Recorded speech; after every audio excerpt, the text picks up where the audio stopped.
नई शिक्षा नीति पर यह बहुप्रतीक्षित सेशन शुरू होने जा रहा है। और दोस्तों यकीन करिए, जब सेशन खत्म होगा तो आपको लगेगा कि आज आपने शायद कई न्यूज चैनलों पे देखा होगा, इवन शायद आपने राज्यसभा टीवी पे भी देखा होगा दोस्तों, पर अब तक ये सबसे दमदार सेशन होगा। I can assure you that आपको हर बारीकी पे होगी चंद्रा इंस्टीट्यूट की नजर और होगा एक विश्लेषण दोस्तों। पर हां, इतना जरूर आपकी उत्सुकता के लिए कह देना चाहूंगा कि मैं अभी यही आशीष सर से बात कर रहा था कि मुझे वो हिंदी की कहावत याद आ गई है, घाट घाट का पानी पीना। आप सोचेंगे सर ये क्या कह रहे हैं?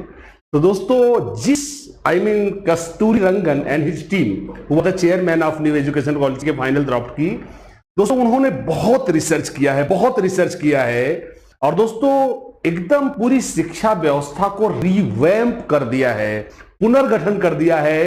तो दोस्तों आइए, और हाँ ध्यान रखेंगे, आप में से काफी लोग मुझसे पूछ रहे हैं सर क्या इसमें कुछ बहुत गलत है, तो आपको ये बात बता दूं, इस शिक्षा नीति में nothing is wrong with teaching.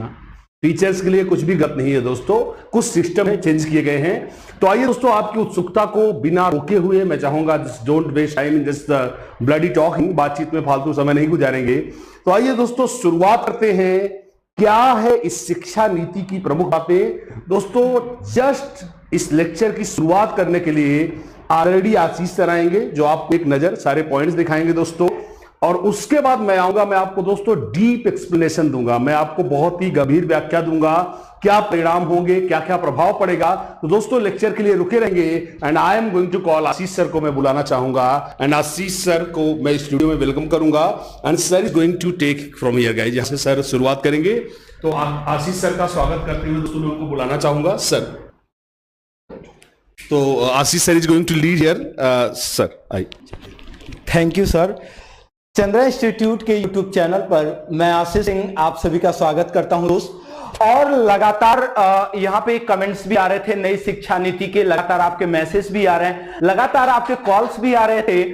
और आपको एक बात पता है कि चंद्रा इंस्टीट्यूट बिना प्रामाणिक जानकारी, चंद्रा इंस्टीट्यूट बिना एनालिसिस किए वह किसी भी अंतिम निष्कर्ष पर नहीं पहुंचता है। और दोस्तों हमने और आरपी सर ने लगातार विश्लेषण किया और उन महत्वपूर्ण बिंदुओं को अलग किया जो आपके मायने रखता है। वे सभी आपके जिज्ञासाओं वाले प्रश्न, जैसे मैं आपको बता दूं कि एक सबसे ज्यादा क्यूरियोसिटी आपकी जिज्ञासा का प्रश्न है कि क्या अब शिक्षा में इंटरव्यू को शामिल किया जाएगा, जो गैर राजपत्रित चीजें, क्योंकि शिक्षा नीति में इसको मेंशन किया गया। ऐसे बहुत सारे यहां पे आवश्यक डायमेंशंस हैं जहां पे कि टीटी के बारे में क्या कहा गया, वो सारी चीजें आज यहां पे शामिल की गई हैं। और एक बेहतर एक्सप्लेनेशन या एक बेहतर एनालिसिस को जैसे ही आप समझते हैं, जो शिक्षा नीति आपको 2020 की पूरी तरीके से आपको कंफर्म हो जाएगी, पूरी क्लियर जाएगी। इस क्लास की शुरुआत करते हुए सिर्फ एक शब्द कहेंगे दोस्तों, यह संघर्ष की गाथा है। और संघर्ष की परिभाषा सिर्फ इतना है कि यह शिक्षा नीति मूल रूप से शिक्षकों के परिदृश्य में आई है। और शिक्षक से कहते हैं, या शिक्षक वह होता है जो एक मोमबत्ती की भांति उसकी तुलना की जाती है कि वह अपने शरीर को गलाता समाप्त करता चला जाता है और उससे दूसरों के जीवन को प्रकाशित करता चला जाता है। सबसे पहली बात यहां पर ध्यान दीजिएगा कि अगर हम ये न्यू एजुकेशन पॉलिसी की बात करते हैं तो सबसे पहली बात इस पॉलिसी की यही है कि इसके तहत शिक्षा मंत्रालय, मतलब इसके तहत यहां पर क्या किया गया कि जो मानव संसाधन विकास मंत्रालय है, इसका नाम बदल करके क्या कर दिया गया, इसका नाम बदल करके कर दिया गया शिक्षा मंत्रालय। अब शिक्षा मंत्रालय के माध्यम से आगे कौन कौन से चेंजेस, कौन कौन से परिवर्तन के आधार पर चीजें आगे बढ़ाई जाएंगी, इस क्रम पर आप ध्यान दीजिएगा कि पहले, मतलब अभी तक जो हायर सेकेंडरी आप बोलते थे 10+2 की शिक्षा प्रणाली, अब वो बदल करके हो क्या गई है दोस्त, 5+3+3+4 में विभाजित हो गई है। और आपको ये जानना पड़ेगा ये +5 क्या है, +3 क्या है, +3 क्या है और +4 क्या है। अगर इस +5 में सबसे पहले अगर हम 5 की बात करते हैं तो देखिए, वह पहला वर्ष जब बच्चा विद्यालय में आएगा तो वह उसकी उम्र कितने वर्ष होगी, 3 वर्ष होगी। तो पहले वर्ष, दूसरे वर्ष और तीसरे वर्ष, इसको क्या कहा गया, इसको प्री प्राइमरी कहा गया, या इसको यहां पे क्या कहा गया, यह पूर्व प्राइमरी शिक्षा या प्री प्राइमरी शिक्षा के नाम से यहां पर इसको संबोधित किया गया इस न्यू पॉलिसी के अंतर्गत। और इसको सीधा सीधा नाम क्या दे दिया गया, इसको सीधे सीधे तौर पर कह दिया गया क्या, फाउंडेशन कोर्स। फाउंडेशन का मतलब क्या है, नींव तैयार करना, मतलब बच्चे को आगे के जीवन में तैयार करने के लिए उसको मजबूती प्रदान करना, बच्चे को एक ऐसी श्रृंखला से जोड़ना, आने वाले दिनों की चुनौती के लिए वो क्या हो सके, तैयार हो सके। क्या कह रहा है, इसका उद्देश्य क्या रखा गया, ध्यान देना है कि किताबी बोझ को कम करना और व्यवहारिक जीवन में क्या, शिक्षा की नींव को रखना, व्यवहारिक जीवन से क्रियाकलापों को जोड़ करके आगे की ओर बढ़ाना। ये अब देखिए, इसमें प्रथम 3 वर्ष प्री स्कूली शिक्षा और कक्षा 1 आपके किस वर्ष में आएगा, स्कूली जीवन का चौथा वर्ष, और कक्षा 2 कहां पर होगा, 5वें वर्ष स्कूली शिक्षा में, कक्षा 1 और कक्षा 2। तो मतलब इसको आप जैसे आप कहते हैं ना खेल विद्यालय जिसको आप बोलते थे, तो उस तौर पर खेल के माध्यम से शिक्षा देने के लिए बच्चों को पहले वर्ष, दूसरे वर्ष, तीसरे वर्ष, अर्थात 30 मतलब जो 3 साल का बच्चा होगा वो पहले, दूसरे, तीसरे वर्ष वो खेल के माध्यम से शिक्षा प्राप्त करेगा। इसके बाद वह पहुंचता है पहली और दूसरी कक्षा में। ठीक है, चलिए अब यहां पर आगे ध्यान दीजिएगा कि जब इसके बाद +3 आता है, तो +3 क्या है, कक्षा 3, कक्षा 4 और कक्षा 5, कक्षा 3, 4, 5। अब इसका क्या उद्देश्य रखा गया, ये कक्षा 3, 4, 5 में ये जो +3 है, इस एजुकेशन, इसमें शिक्षा देने का उद्देश्य रखा गया कि आप बच्चों को किसके लिए तैयार करो, भविष्य के लिए तैयार करना। भविष्य के लिए तैयार करने का मतलब यही है कि वह बच्चा बड़ा होकर के किस क्षेत्र में जाएगा, कैसे आजीविका के साधन प्राप्त करेगा, बहुत सारे ऐसे डायमेंशन, इसको यहां पर क्या करना, शामिल करना। अब इससे क्या क्या है, बच्चे को प्रारंभिक समझ एकीकृत माध्यम से विज्ञान का, गणित का, कला, सामाजिक विज्ञान, और यहां पर ध्यान दीजिएगा कि मानविकी जिसको आप ह्यूमनिस्टिक बोलते हैं, विषय से क्या करना, एक प्रारंभिक परिचय कराना। मतलब पैसे का लेन देन क्या होता है, नोट सिक्के किस प्रकार से प्रयोग किए जाते हैं, ऐसे बहुत सारी चीजें हमें पत्तियों से वो जो मिलती है, वायु या उनकी औषधियों का क्या उपयोग है, ऐसे बहुत सारे डायमेंशन हमें यहां से आसानी से सीखने को मिलेंगे। ये बात किसका कर रहा है, 5 के बाद +3 की बात कर रहा है, जहां पे कक्षा 3, कक्षा 4 और कक्षा 5 चीजें जोड़ जाएंगे। क्लियर हुआ। अच्छा, इसके बाद फिर से +3 की बात किया है, और यह +3 जिसको आप मिडिल स्कूल बोलते हैं, कक्षा 6वीं, कक्षा 7वीं और कक्षा 8वीं। ये कक्षा 6, 7, 8 जो मिडिल स्तर का होता है, इसके लिए एक आपके शिक्षा नीति में स्पष्ट बातें कही गई क्या, कि एक निश्चित पाठ्यक्रम पर अब अध्ययन कराया जाएगा, जहां बच्चे को व्यवहारिक शिक्षा खेल के आधार पर दे रहे थे, गतिविधियों के आधार पर दे रहे थे, अब धीरे धीरे बच्चे को विषय विशेष की ओर अब आगे बढ़ाया जाएगा। और यह बढ़ाना हमारा कहां, +3, जो हमारा 5 + 3 + 3 मतलब कक्षा 6, 7 और 8 के बिंदुओं में। क्लियर हुआ। चलिए आगे की ओर बढ़िएगा। आगे क्या कर रहा है, अब लास्ट के +4 में आएंगे, और लास्ट के +4 की बात करेंगे, तो +4 कक्षा 9, कक्षा 10, कक्षा 11 और कक्षा 12। अब ये क्या कर रहा है, ये कह रहा है कि विश्लेषण क्षमता को बढ़ाना। विश्लेषण क्षमता का मतलब क्या है, तर्क वितर्क करना, सही गलत करना इत्यादि, जो गुणों दोषों के आधार पर किसी चीज को देखना।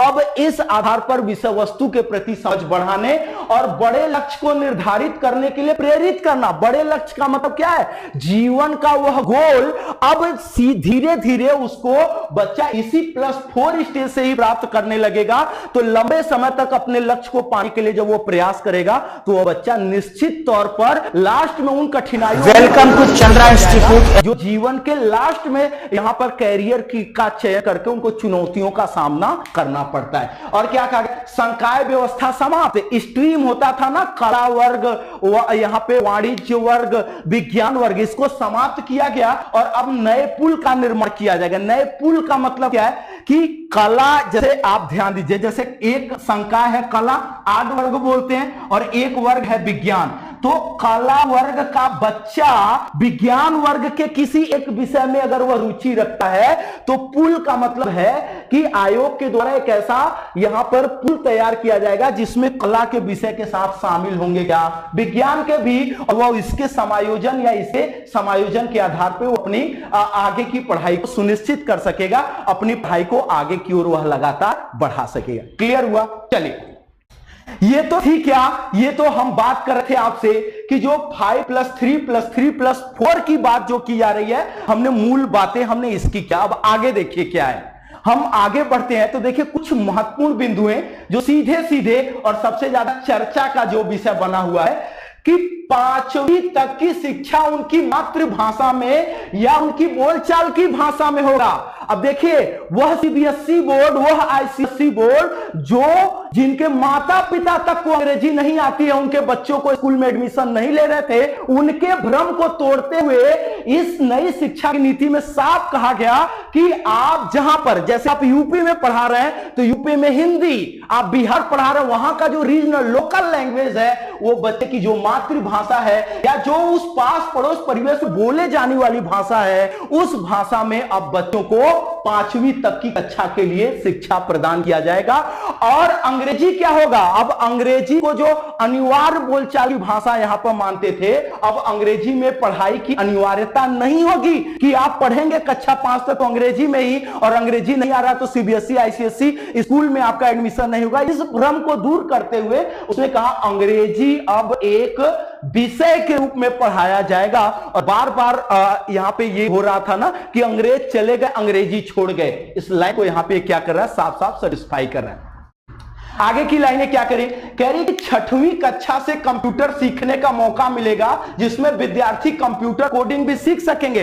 अब देखिए, प्रारंभिक स्तर पर जैसे चीन वगैरह में आपने देखा होगा कि बच्चे जैसे कक्षा 5-6 में ही जा रहा है तो वो व्यावसायिक शिक्षा से जुड़ रहे हैं, कंप्यूटर सीख रहे हैं, मोबाइल बनाना सीख रहे हैं, कोडिंग डिकोडिंग सीख रहे हैं, सॉफ्टवेयर हार्डवेयर के बारे में जानकारी प्राप्त कर रहे हैं। तो यह कक्षा 6वीं से ही क्या होगा, अब कंप्यूटर सीखें, उसकी कोडिंग करें, ऐसे व्यावसायिक क्रियाकलाप की ओर आगे बढ़ने की उनको क्या किया जाएगा, उसके लिए प्रेरित किया जाएगा, उसके लिए बच्चों को तैयार किया जाएगा। ये बात कर कौन रहा है, ये आपकी न्यू एजुकेशन पॉलिसी बात कर रही है। फिर क्या कर रहा है, कह रहा विशेष रुचि होने पर इंटर्नशिप का अवसर प्रदान किया जाए। इंटर्नशिप क्या है, ध्यान दीजिए आप, जैसे बच्चे को किसी पेंटिंग में रुचि है, बच्चे को साहित्य में रुचि है, तो बच्चे को उस प्रकार के व्यावसायिक संस्थान के माध्यम से वह सीखने का अवसर प्रदान किया जाएगा। इसी बात को साफ साफ लिखा है क्या कि विशेष रुचि होने पर, उसमें उसकी जिज्ञासा होने पर बच्चे को इंटर्नशिप मतलब वह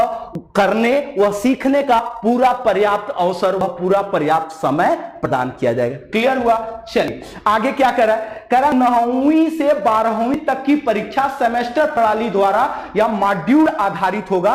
तो यहां पर ध्यान दीजिएगा, एक सबसे बड़ी बात यहां पर क्या होती थी कि बच्चा जैसे 10वीं पास करना है, मतलब बच्चा 10वीं में एडमिशन लिया, 9वीं में मतलब वह 9 में है, तो 9वीं की तैयारी अच्छे से नहीं कर रहा है, वो 10वीं के प्री बोर्ड की तैयारी अच्छे से नहीं कर रहा है, वो 10वीं के फाइनल की तैयारी कर रहा है। तो अब आगे के लिए क्या कर रहा है कि कक्षा 9 में ही 2 सेमेस्टर हो जाएंगे, कक्षा 10 में 2 सेमेस्टर हो जाएंगे, और दोनों सेमेस्टर के अंक को जोड़ करके फाइनल उसको यहां पर अंक प्रदान किया जाएगा। तो उसको प्री बोर्ड में भी उतना मेहनत करना पड़ेगा अच्छे प्रदर्शन के लिए जितना वह फाइनल के लिए करता था, मतलब उसको दोनों सेमेस्टर में समान। लेकिन ये चीजें अभी क्या है, ये चीजें आगे की संतुति के लिए रखी गई है, ये चीजें इस पे अभी एक गाइडलाइन स्पष्टीकरण अभी आगे और देना पड़ेगा। ठीक है, चलिए आगे क्या करा, कह रहा छात्रों के व्यवहार, उनके पाठ्य सहगामी क्रियाओं के अवलोकन पर विशेष ध्यान होगा। देखिए अभी तक शिक्षा में जो सबसे विशेष ध्यान दिया गया कहां कि बच्चे की कॉपी जांची गई और ए फॉर एप्पल लिखा है बच्चा तो उसको 5 नंबर दिया गया, और ए फॉर कुछ और लिख दिया तो उसको 0 नंबर दे दिया गया। तो क्या इसका मतलब वो ए के बारे में कोई रुचि नहीं रखता है? ये जो आकलन का गलत तरीका था, इस पर एक स्पष्ट लाइन लिखते हुए क्या कहा कि छात्रों के व्यवहार मतलब कक्षा में किए गए होंगे समस्त प्रकार की एक्टिविटी, उनके पाठ्य सहगामी क्रियाएं, खेल में, सांस्कृतिक कार्यक्रम में, अन्य क्रियाकलापों में बच्चे ने बढ़ चढ़ करके हिस्सा लिया, इन सब के अवलोकन के आधार पर अब क्या किया जाएगा, उनके रिजल्ट को प्रभावित किया जाएगा, उनके रिजल्ट का निर्णय किया जाएगा। क्या कर रहा है, कह रहा है रिजल्ट का निर्माण बालक के समग्र अवलोकन, मतलब केवल आंकिक पक्ष, उनके केवल ज्ञान के पक्ष को नहीं बल्कि उनकी समस्त प्रकार की एक्टिविटी, उसके सोच समझ, व्यवहारिक क्रियाकलाप, ज्ञान, सबके माध्यम से यहां पर क्या किया जाएगा, रिजल्ट का निर्माण किया जाएगा। ये एक हम कह सकते हैं कि बहुत ही बेहद सकारात्मक कदम होगा अगर इन चीजों को धरातल पर लाया जाता है। तो आगे क्या करा है कि रिपोर्ट का कार्ड 360 आकलन एवं अनुकूलित आकलन के आधार पर किया जाएगा। रिपोर्ट कार्ड का निर्माण, भाई आप गणित पढ़ते हैं, आपको पवन सर ने बार बार बताया है। जैसे ये देखिए, हमने एक ये पाई खींच दिया तो ये कितना अंश है, 180 अंश है, ये 180 अंश है। भाई हमने एक वृत्त है ऐसे इसमें खींच दिया 180, ये तो सामने का दिख रहा है, पीछे का भाग आपने आधा क्या कर दिया, छोड़ दिया, तो 180 अंश वो भी क्या है, पीछे है। तो ये टोटल कितना हो गया, मतलब संपूर्ण अवलोकन भाई जब पूरा पूरा घूमेगा तभी क्या हो जाएगा, पूरा पूरा 360 अंश। तो मतलब संपूर्ण व्यक्तित्व का, संपूर्ण व्यवहार का एक समग्र जो अवलोकन होगा, इसी के आधार पर आगे रिपोर्ट कार्ड बच्चे का तैयार किया जाएगा। क्लियर हुआ दोस्त?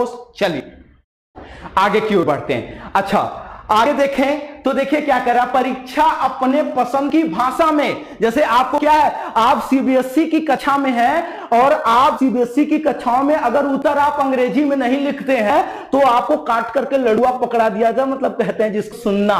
अब ऐसा नहीं होगा, साफ साफ गाइडलाइन में लिखा है कि परीक्षा अपने पसंद की भाषा, हमें अच्छी हिंदी आती है तो हम उत्तर लिखेंगे किसमें, हम हिंदी में लिखेंगे। अब किसी प्रकार की ऐसी बाध्यता आपको नहीं दी जाएगी। क्लियर है? मतलब आपको क्या होगा, अपने पसंद की भाषा में उत्तर देने की पूरी तरीके से आजादी होगी, पूरी तरीके से स्वतंत्रता। आगे क्या करें, छात्र स्वयं अपना व उनके सहपाठी शिक्षक तीनों मिलकर प्रत्येक विद्यार्थी का क्या करेंगे, अवलोकन। देखिए अवलोकन को सुगम बनाते हुए क्या कहा स्व आकलन। स्व आकलन का मतलब क्या है, मैं खुद अपना यहां पर क्या कर रहा हूं, अपने गुणों दोषों कमियों के बारे में ध्यान दे रहा हूं। मेरे सहपाठी वो अपने पर ध्यान देने के साथ मेरे पर भी ध्यान दे रहे हैं, उनका भी अवलोकन दर्ज किया जाएगा। और वो अवलोकन कौन करेगा, शिक्षक, मतलब त्रिस्तरीय अवलोकन। इसको मिला करके तब बच्चे के रिपोर्ट कार्ड को बेहतर तरीके से प्रस्तुत किया जाएगा ताकि व्यवहारिक कमी, व्यवहारिक समस्याएं उभर करके सामने आए और उसको पटल पर रख करके बच्चे को बेहतर जीवन निर्माण के लिए आगे की ओर बढ़ाया जा सके। क्या कर रहा है, सीएटी प्रणाली लागू, मतलब वो साफ आप क्या कर रहा है, सीएटी प्रणाली लागू।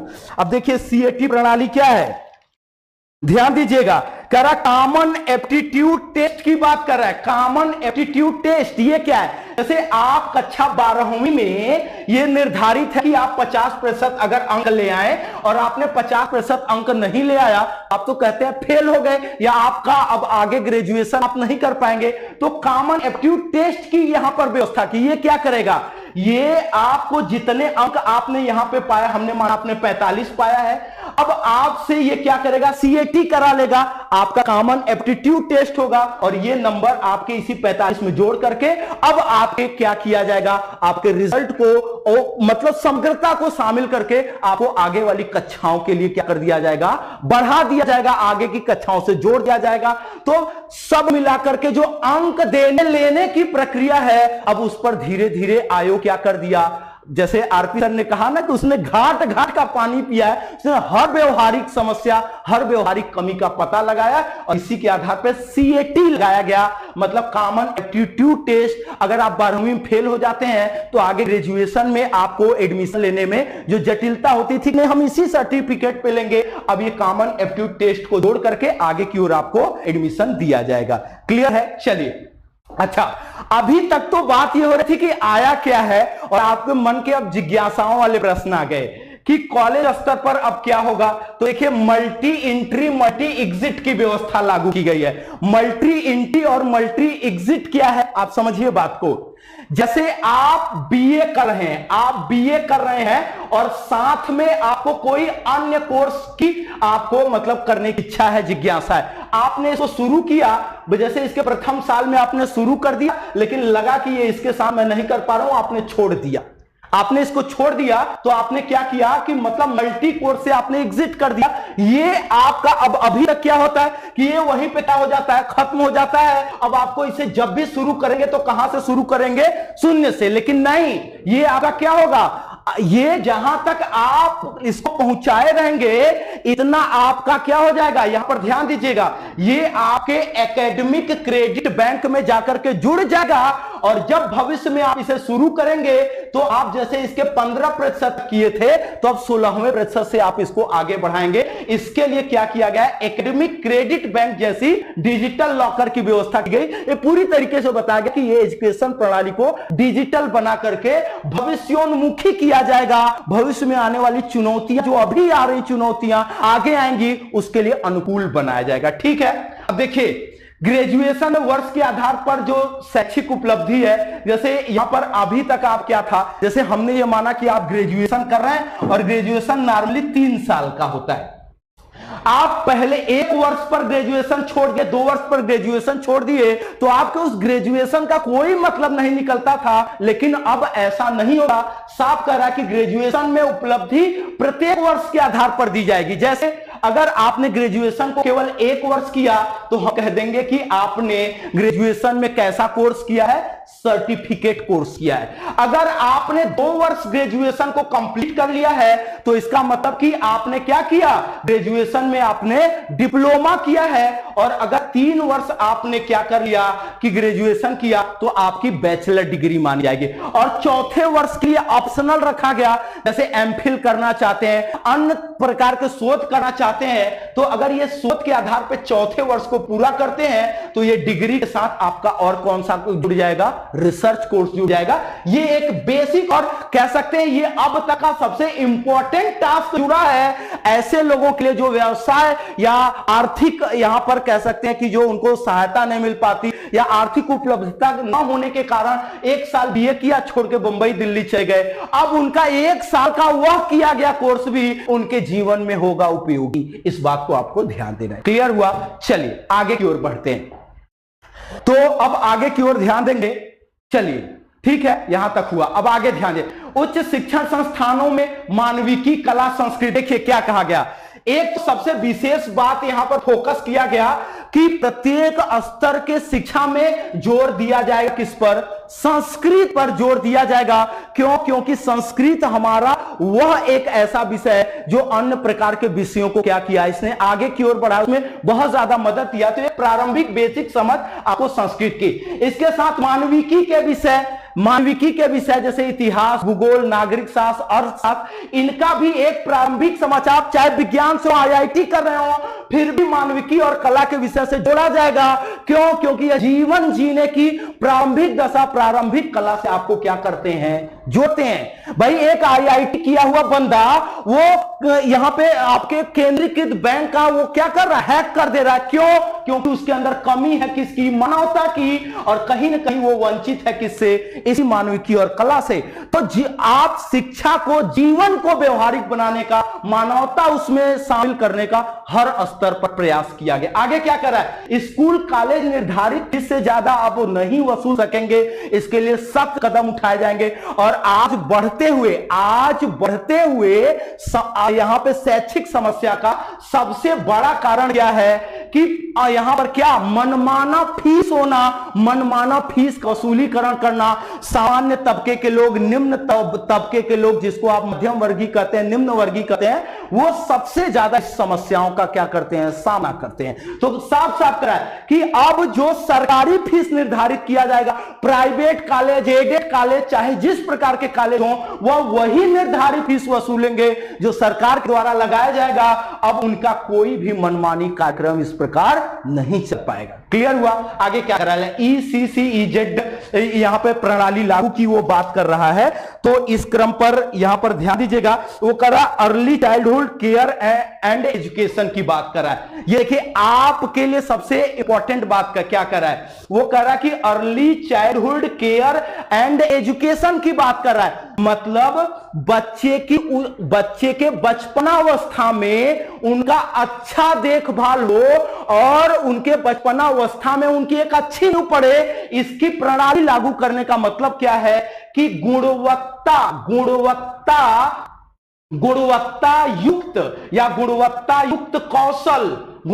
युक्त कौशल वाले शिक्षक चाहिए। तो अब यहीं से अब आप ध्यान दीजिए कि अब आपके लिए अब सारी चीजें अब धीरे धीरे आगे आना शुरू होगा कि वो क्या कह रहे हैं बच्चों की देखभाल उचित प्रकार से तभी होगी जब उनको पढ़ाने वाला, उनका देखरेख करने वाला शिक्षक होगा गुणवत्ता युक्त, मतलब अच्छे गुणवत्ता वाले कौशल को रखेगा। और उसके लिए क्या है, साफ साफ आपको समझना है, जो शिक्षण वाले प्रश्न सीटेट में आपको कठिन लगते हैं ना, जो शिक्षण वाले प्रश्न आपको थोड़े से चुनौतीपूर्ण लगते हैं, ऐसे चुनौतीपूर्ण प्रश्न अब आगे के ऐसे समस्त प्रकार के शिक्षा में अब आपके लिए क्या होंगे, हथियार बनेंगे। और जो इसमें कमांड करेगा वो बेहतर शिक्षक होगा और जो नहीं करेगा दोस्त वो जाएगा पीछे। इस बात को आपको समझना है। थोड़ी सी चीजें अब ये नई शिक्षा यहां पर नीति डायमेंशंस को चेंज करके अब आगे की ओर बढ़ी। आगे क्या करा सभी को सामान्य साक्षरता व संख्यात्मक ज्ञान से जोड़ा जाना 2025 तक लक्ष्य रखा गया। मतलब इसने क्या कहा, 2025 तक ऐसे बच्चे जो अभी तक शिक्षा से नहीं जुड़ पाए, ऐसे लोग जो शिक्षा से नहीं जुड़ पाए, उनकी उम्र आयु कुछ भी हो, सब तक क्या सामान्य रूप से उनको क्या कर दिया जाएगा, साक्षर कर दिया जाएगा और उनमें एक संख्यात्मक ज्ञान हो जाएगा। और यह पूरी तरीके से करने का लक्ष्य कितना रखा गया, 2025 रखा गया। क्लियर हुआ। आगे क्या कह रहा है, आगे कह रहा है कि इसके लिए राज्य सरकार को यथासंभव, देखिए आपके काम की सबसे बेहतरीन चीज है कि कहते हैं कि अब आगे कोरोना है, आएगी वैकेंसी, नहीं आएगी। देखिए शिक्षा नीति में साफ साफ क्या लिखा गया है, कहा कि इसके लिए राज्य सरकार को यथासंभव, मतलब जितना जल्दी हो सके, क्या करा, कम समय में शिक्षक की नियुक्ति करनी होगी और नियुक्ति की प्रक्रिया निश्चित समय अंतराल में पूरा करना होगा। सबसे बड़ी बात आपके लिए, मतलब आप क्या किए, आप फॉर्म भर दिए, एग्जाम दे दिए और 3 साल से कोर्ट में वैकेंसी आपकी क्या कर रही है, लटक रही है। अब ऐसा नहीं होना चाहिए। कहा क्या कि नियुक्ति की प्रक्रिया निश्चित समय अंतराल में क्या कराना होगा, पूरा कराना होगा। 6 महीने 8 महीने आप डिसाइड करिए वैकेंसी निकालते समय, और उस निश्चित अंतराल पर हर हाल में सरकार को क्या करना पड़ेगा, शिक्षक की नियुक्ति कर देनी पड़ेगी। और ये आपके लिए सबसे बड़ी पॉइंट्स के रूप में ये आपके सामने ये है। ठीक है, चलिए कह रहा सामान्य कक्षा में छात्र शिक्षक। तो देखिए ये आपके टेट, सीटेट, सुपरटेट हर स्तर का एक प्रश्न है कि 30 संबंधे 1, मतलब कक्षा में 30 बच्चे और 1 शिक्षक का अनुपात, 30 संबंधे 1 का अनुपात रखा गया छात्र शिक्षक का। और सामाजिक आर्थिक पिछड़ा क्षेत्र अगर है तो यह अनुपात घट करके हो जाता है कितने का, 25 संबंधे 1 का हो जाता है। मतलब 25 छात्र होंगे और 1 शिक्षक वहां शिक्षण का कार्य करेगा। क्लियर हुआ। चलिए देखिए और क्या है, मैं आपको बार बार कह रहा हूं कि डिजिटल क्षेत्र में सरकार, मतलब वह कहां पर, कंप्यूटर शिक्षण प्रणाली की तरफ लगातार बच्चों को आगे बढ़ा रहा है। तकनीकी ज्ञान के क्षेत्र में कह रहा है डिजिटल लाइब्रेरी और स्कूल लाइब्रेरी पर जोर दिया जाएगा। बच्चों को समन्वित ज्ञान प्रदान किया जाए, वह व्यवसायिक ज्ञान के लिए उनको भटकना न पड़े, वे बहुत सारी चीजें जो उनके लिए आवश्यक हैं। और कह रहा शिक्षा की गुणवत्ता, छात्रों की समस्या का निदान और छात्रों का कक्षा से पलायन ये करना होगा, दूर करना। मतलब कक्षा में बच्चों की जो यहां पर समस्या उत्पन्न होती है, बच्चे कक्षा से भाग जाते हैं, बच्चे बीच में पढ़ाई छोड़ देते हैं, दूसरे विद्यार्थियों को तंग करते हैं, इस प्रकार के समस्त प्रकार की जो समस्याएं उत्पन्न हो रही है उसके कारण को आप पता करें और इस प्रकार की समस्याओं को दूर करने के लिए एक गुणवत्ता युक्त शिक्षक का चयन आयोग के द्वारा किया जाएगा। ठीक है, चलिए और इसी के साथ देखिए यहां पे मूल रूप से 4 बातें कही गई कि हमारी जो शिक्षा नीति 2020 है ये केंद्रित है 4 बिंदुओं पे।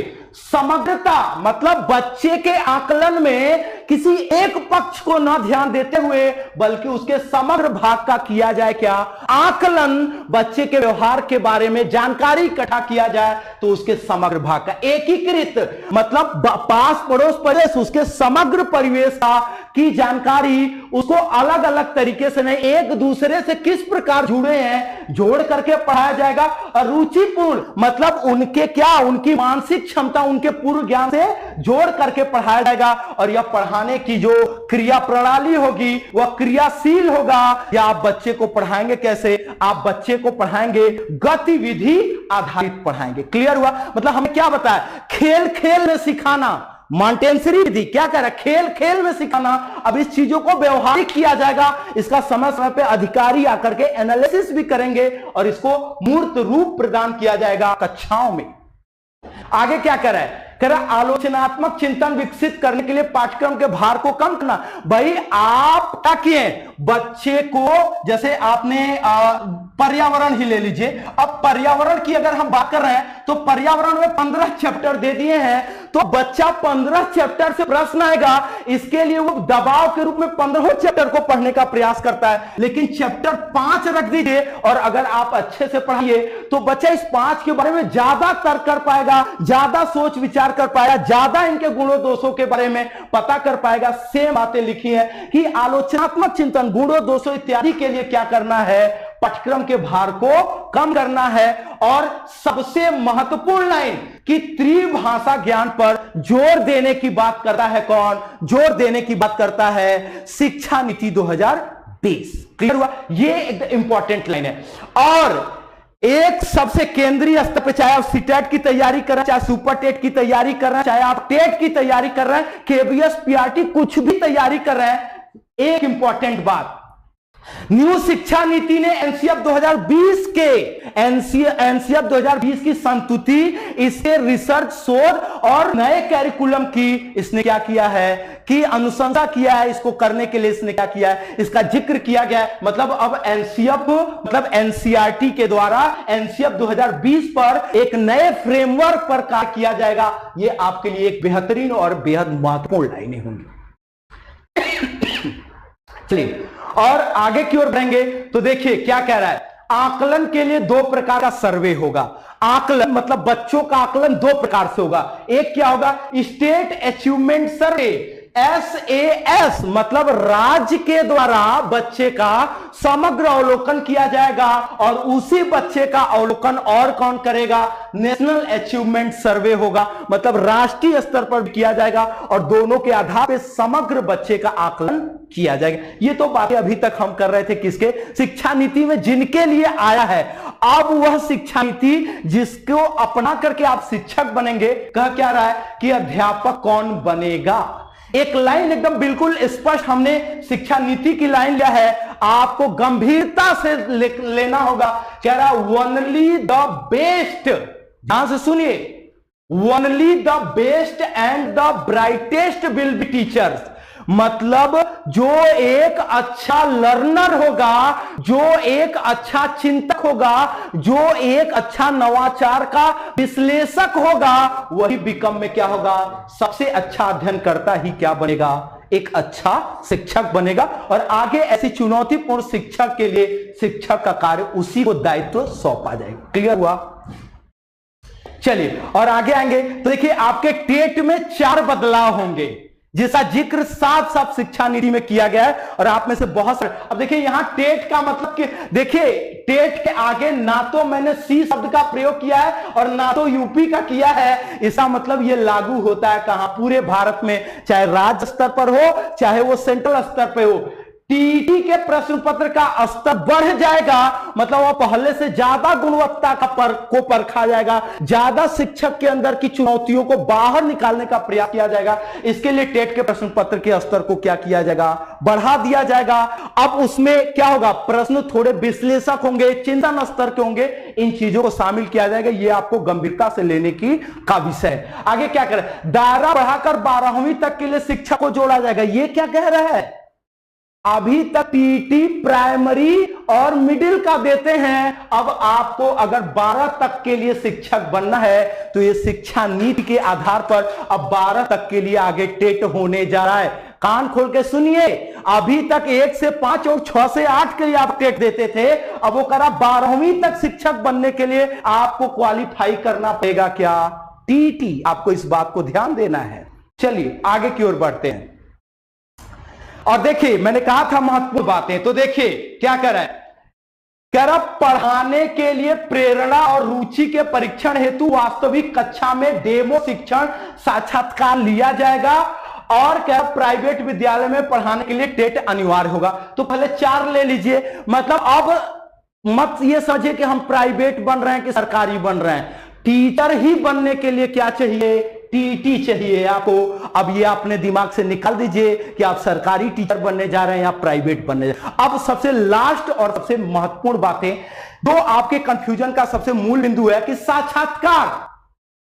तो 2016 में केंद्र सरकार का एक संस्तुति आई थी, जो एक गाइडलाइन आया था कि गैर राजपत्रित पदों में साक्षात्कार नहीं लिया जाएगा। और अभी तक अगर हम इंटरमीडिएट के प्रधानाचार्य को छोड़ते हैं तो बाकी सब तो हमारे गैर राजपत्रित मतलब सी में आते हैं। अगर हम सरकारी इंटर कॉलेज के प्रधानाचार्य को छोड़ दें तो बाकी सभी हमारे गैर राजपत्रित में आते हैं। तो अगर यहां पर इंटरव्यू साक्षात्कार को लागू करना है तो ऐसी दशा में सरकार को 2016 में लाई गई वह हमारी जो अनुशंसा थी वह उस पर क्या करना पड़ेगा, फेर बदल करना पड़ेगा। और एक लास्ट प्रश्न के साथ या एक लास्ट बात के साथ हम आरपी सर को बुलाना चाहेंगे। लास्ट बात आपके दिमाग में यह होगा कि यह शिक्षा नीति लागू कब किया जाएगा। बहुत सारे चैनल पर बहुत सारी जगहों पे बहुत सारी बातें हैं, आप सुनिए ध्यान से। यह संस्तुति के आधार पर कैबिनेट से पास किया गया एक प्रकार का हमारा क्या है, यह नीति है। अब इसको पेश किया जाएगा कहां? लोकसभा में। लोकसभा से पेश करके यह जाएगा राज्यसभा में और राष्ट्रपति का सिग्नेचर होने के बाद यह 34 वर्षों बाद यह एक अपना नया इतिहास रचेगा। और इतिहास क्या रचेगा इसके लिए हम बुलाना चाहेंगे आरपी सर के लिए। और दोस्तों ये बेहद जो हमारे अपने स्तर पर जो जानकारी थी इसको हमने देने का प्रयास किया। आगे की जानकारी के लिए RP sir. Thank you sir, thank you. दोस्तों कहीं मत जाइएगा, यह तो सिर्फ डेमो है दोस्तों। सर ने जो पढ़ाया वो बहुत ही बारीक फैक्चुअल जानकारी थी, पर आपको अब असली मजा आने वाला है क्योंकि अब आप इसके डिटेल में जानने वाले हैं। तो मैं चलूंगा दोस्तों, शुरुआत करेंगे। तो चलिए पीछे के सर के कुछ पॉइंट्स को देखते हैं फटाफट जल्दी से। चलिए हम पीछे एक बार आएंगे दोस्तों व्याख्या के लिए। आइए आगे चलते हैं। देखिए दोस्तों जस्ट मुझे 20 सेकंड का ब्रेक देंगे, मैं बैटरी चेंज करूंगा। 20 सेकंड जस्ट ब्रेक दे। Suraj, welcome to Chandra institute Allahabad. दोस्तों क्या आप जानते हैं कि हमारे अधिकांश परीक्षार्थी परीक्षा देने के बाद ये पश्चाताप करते हैं, काश मैंने इस तरह से पढ़ा होता, काश मैंने फला इंस्टीट्यूट से गाइडेंस ली होती। ये पश्चाताप हमें परीक्षा देने के बाद होता है। दोस्तों ये जिंदगी है, अभी कई जीत बाकी है, कई हार बाकी है, अभी जीवन का सारा सार बाकी है। चंद्रा इंस्टीट्यूट से जुड़ना तो आपका पहला कदम होगा, आगे पूरा किताब बाकी है। किसी कोचिंग संस्थान का चयन करते समय सबसे महत्वपूर्ण पहलू फैकल्टी होती है। उनके कंटेंट तथा समझाने के तरीकों को सर्वाधिक महत्व देना चाहिए। मैं विश्वास ही नहीं पूरे भरोसे के साथ कह रहा हूं कि आप चंद्रा इंस्टीट्यूट की स्वयं फैकल्टी को देखिए। 15 से अधिक कोर्सेज की लाइव क्लासेस चल रही हैं। चंद्रा इंस्टीट्यूट अन्य इंस्टीट्यूटों से बेहतर क्यों? बाद में पश्चाताप करने से अच्छा है कि आप चंद्रा जैसी मेहनती टीम का सही समय पर पहचान करें, क्योंकि आप जितना देर गलत रास्ते पे जाते हैं उतना ही समय लगेगा आपको उस रास्ते पर वापस आने में। गुड की जगह बेस्ट को चुनिए, इसलिए कैरियर को अब दीजिए नई पहचान चंद्रा इंस्टीट्यूट के साथ। दोस्तों सबसे अच्छा है कि आप डेमो देखें और स्वतः आकलन करें। डेमो के लिए टेलीग्राम या चंद्रा इंस्टीट्यूट का ऐप इंस्टॉल कर लें या हमें कांटेक्ट करें इन नंबरों पर 8400333261। I was ever a fighter, so one fight more for the best and the last, guys. And thank you. Thanks a lot. Join us for your sure selection. Chandra Institute, Allahabad. तो अब आपको जो व्याख्या देने जा रहा हूं वो बहुत ही चौंकाने वाली होगी। तो चलिए एक बार शुरुआत करते हैं, पर इससे पहले कि मैं अपनी व्याख्या शुरू करूं कुछ फैक्ट्स को आपको और बता देता हूं। ध्यान से देखेंगे दोस्तों। आइए शुरुआत करते हैं। सर की बातों को हम आगे रखेंगे दोस्तों। आइए ये रहा, तो सर ने यहां तक लिया हुआ था बिल्कुल। यस बिल्कुल। आइए दोस्तों, ये था बिल्कुल यस। देखिए दोस्तों, शुरू करते हैं।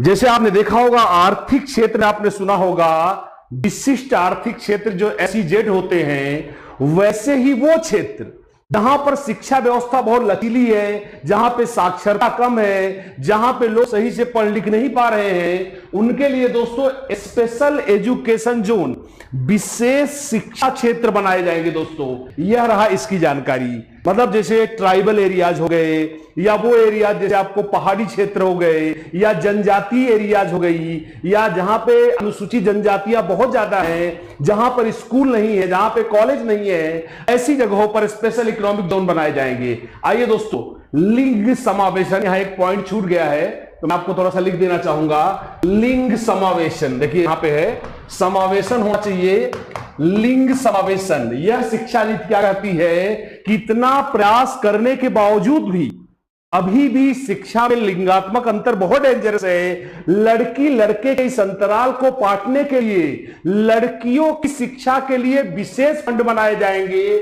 जिसे हम कहेंगे जेंडर इंक्लूजन फंड।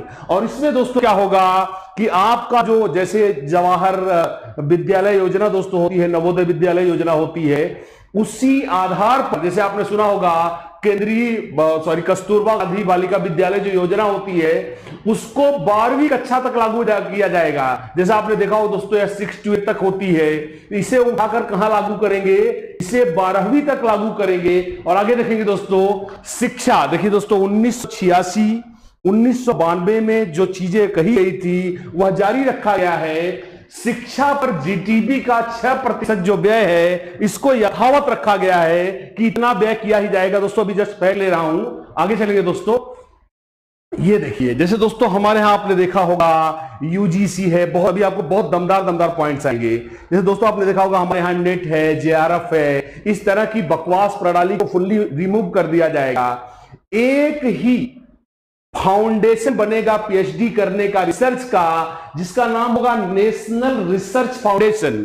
दोस्तों जैसे अमेरिका में है, एक ही रिसर्च फाउंडेशन होगा जो फंड अलॉट करेगा उन लोगों पर जो विभिन्न विषयों पे क्या करते हैं दोस्तों, शोध करते हैं। तो आपका जो स्लेट हो गया, नेट हो गया, JRF हो गया, इस बकवास को पूरी तरह क्या कर दिया जाएगा, हटा दिया जाएगा। चलेंगे दोस्तों आगे, आइए देखिए, ये देखिए शिक्षा में जैसे आप देख रहे हो UGC, हमारे यहां देखिए दोस्तों हितों का इतना टकराव है यार। कहीं तो UGC की मान्यता चलती है, कहीं NCT की मान्यता चलती है, कहीं SICT की मान्यता चलती है। इस तरह से तमाम यूनिवर्सिटी तमाम प्रकार की मान्यता देते हैं। यह बकवास भी पूरी तरह से खत्म की जाएगी। UGC, AICT जैसे संस्थानों को हटाकर एक ही इंस्टीट्यूट बनाया जाएगा, नेशनल हायर एजुकेशन इंस्टीट्यूट की स्थापना की जाएगी और सभी लोग इसी के अंडर में क्या करेंगे दोस्तों, काम करेंगे। आगे चलेंगे, कॉलेज और विश्वविद्यालयों को समान बनाते हुए बहुविषयक पाठ्यचर्या को लागू किया जाएगा। आप समझिए इसका क्या मतलब है,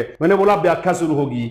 दोस्तों हमारे यहां जैसे आपने सुना होगा डीम्ड यूनिवर्सिटीज हैं दोस्तों, उसके बाद क्या है, प्राइवेट यूनिवर्सिटीज हैं, गवर्नमेंट सेंट्रल स्टेट यूनिवर्सिटीज हैं। कई बार तो उन्होंने सीधा अपनी डॉक्यूमेंट में क्या लिखा है कि कई बार तो ऐसी घटिया यूनिवर्सिटीज बना दी जाती हैं जिसमें कुल 500 से 600 बच्चे होते हैं और बड़ी सी यूनिवर्सिटी खोल ली। दोस्तों उन्होंने कहा यह सारी चीजें खत्म की जाएगी, कोई भी यूनिवर्सिटी में कोई खास कोर्स नहीं चलेगा। जैसे आपने IIT देखा, IIMS देखा, वो साइंस की डिग्री देते हैं, वो मैनेजमेंट की डिग्री देखते हैं, या डीम्ड यूनिवर्सिटी वाले एग्रीकल्चर की डिग्री दे रहे हैं। तो उन्होंने कहा यह सब खत्म कर दिया जाएगा। प्रत्येक विश्वविद्यालय में एक जैसी पाठ्यचर्या लागू की जाएगी और सभी विश्वविद्यालय क्या होंगे, बहुविषयक। मतलब IIT में भी आप आर्ट पढ़ पाओगे, IIT में भी आप कॉमर्स पढ़ पाओगे, IIM से भी आप साइंस पढ़ सकते हो। दोस्तों कहने का अर्थ क्या है कि कोई भी जो विश्वविद्यालय होगा वह सिर्फ एक क्षेत्र में गवर्नमेंट के संसाधन को नहीं खाएगा। भैया जब गवर्नमेंट पैसा दे ही रही है इसे बहुविषयक मल्टी डिसिप्लिनरी बनाएंगे। दोस्तों चलेंगे, शुरू करते रहेंगे।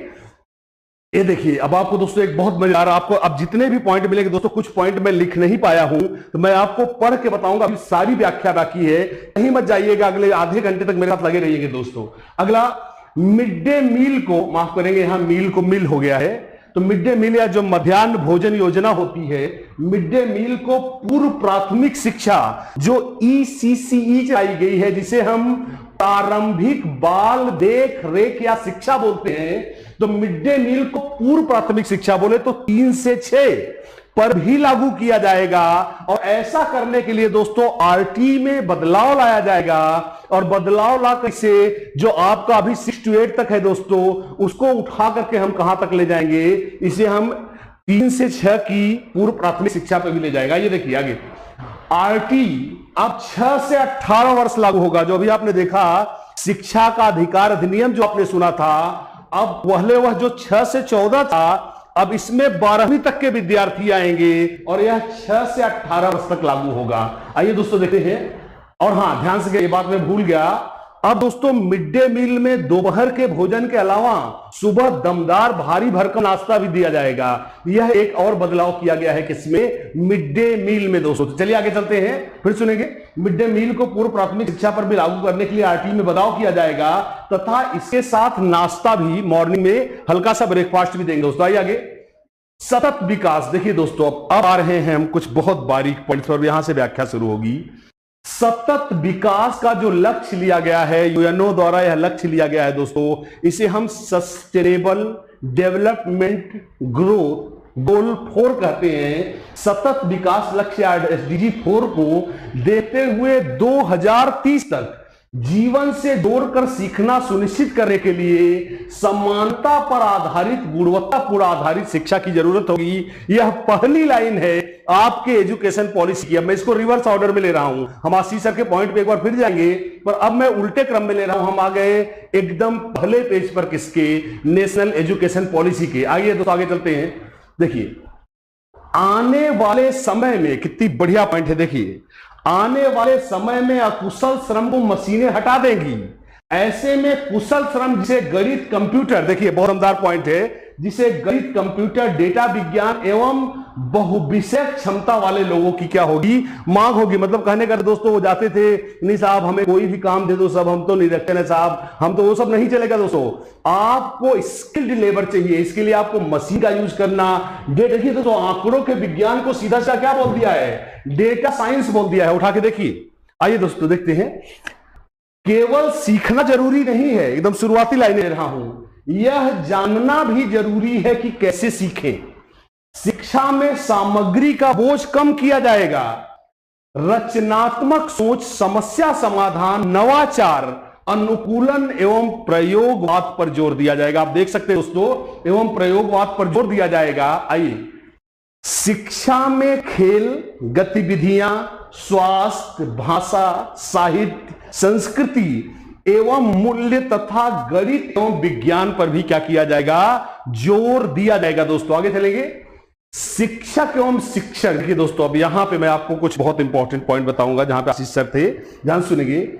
शिक्षक एवं शिक्षक की दशा में सुधार करने के लिए शिक्षा के सभी स्तरों पर शिक्षकों को रीस्टेब्लिश किया जाएगा। अभी मैं आपको बताता हूं, मैं इस पर बहुत लंबी चौड़ी व्याख्या दूंगा, एक बार सुन लेंगे। पुनः स्थापित किया जाएगा तथा उन्हें समाज का सम्मानित सदस्य बनाया जाएगा। नई एवं बेहतर शिक्षा नीति वह है जिसमें सभी बच्चों की परवाह की जाती है तथा उचित शैक्षिक वातावरण दिया जाता है। देखिए दोस्तों आगे चलेंगे, फिर मैं एक बार लूंगा डिटेल में। बच्चों की अद्वितीय क्षमता शिक्षकों एवं अभिभावकों द्वारा पहचानी जाए। क्या ये कह रहा है कि जैसे हम क्या करते हैं, प्रत्येक बच्चे को एक ही मानक पर चेक करते हैं। उन्होंने कहा प्रत्येक कोई तो ऐसा बच्चा होगा प्रत्येक बच्चे में कोई तो ऐसी क्षमता होगी जिसमें वो माहिर होगा, तो उसके उस स्किल को जिसमें वह अद्वितीय है और उसे बेहतर कर सकता है, वो यह शिक्षा में पहचाना जाए ताकि उसे हम क्या कर सके, उसे हम विकसित कर सके, उसे इनहेंस कर सके। आइए दोस्तों आगे चलते हैं। विषयों के, देखिए बहुत दमदार पॉइंट है, विषयों के चुनाव में लचीलापन हो ताकि विद्यार्थी रुचि व क्षमता के अनुसार। कि दोस्तों क्या होता है कि हमारे यहां विषयों के सिलेक्शन में बहुत लफड़ा है। आप क्या करते हैं, जैसे आप पढ़ रहे हो आर्ट और आप आर्ट में फिजिक्स पढ़ना चाहते हो, तो यह सुविधा उन्होंने ला दिया है दोस्तों कि आप आर्ट में होकर भी साइंस के कुछ विषय पढ़ सकते हैं, उसका एक पूल बनाया जाएगा। ध्यान से लेंगे, एक पूल। जैसे मैं आर्ट में संस्कृत हिंदी पढ़ रहा हूं, मेरी इच्छा है केमिस्ट्री पढ़ने की, तो दोस्तों एक पूल बनेगा जिसमें से कुछ विषय हम अपने इस वाले कॉम्बिनेशन के साथ ले सकते हैं। हम समझ गए हैं, जैसे हम आर्ट पढ़ रहे हैं, हमको साइंस में केमिस्ट्री पढ़नी है, तो हमें उस पूल का चयन करना पड़ेगा जिसमें केमिस्ट्री तो है पर वह हमारे अभी वाले कॉम्बिनेशन से क्या करती है, मैच करती है। ये देखेंगे, विषयों के चुनाव में लचीलापन हो ताकि विद्यार्थी रुचि और क्षमता के अनुसार सीख सके। कला विज्ञान सहगामी क्रियाओं के बीच कोई अलगाव नहीं होगा।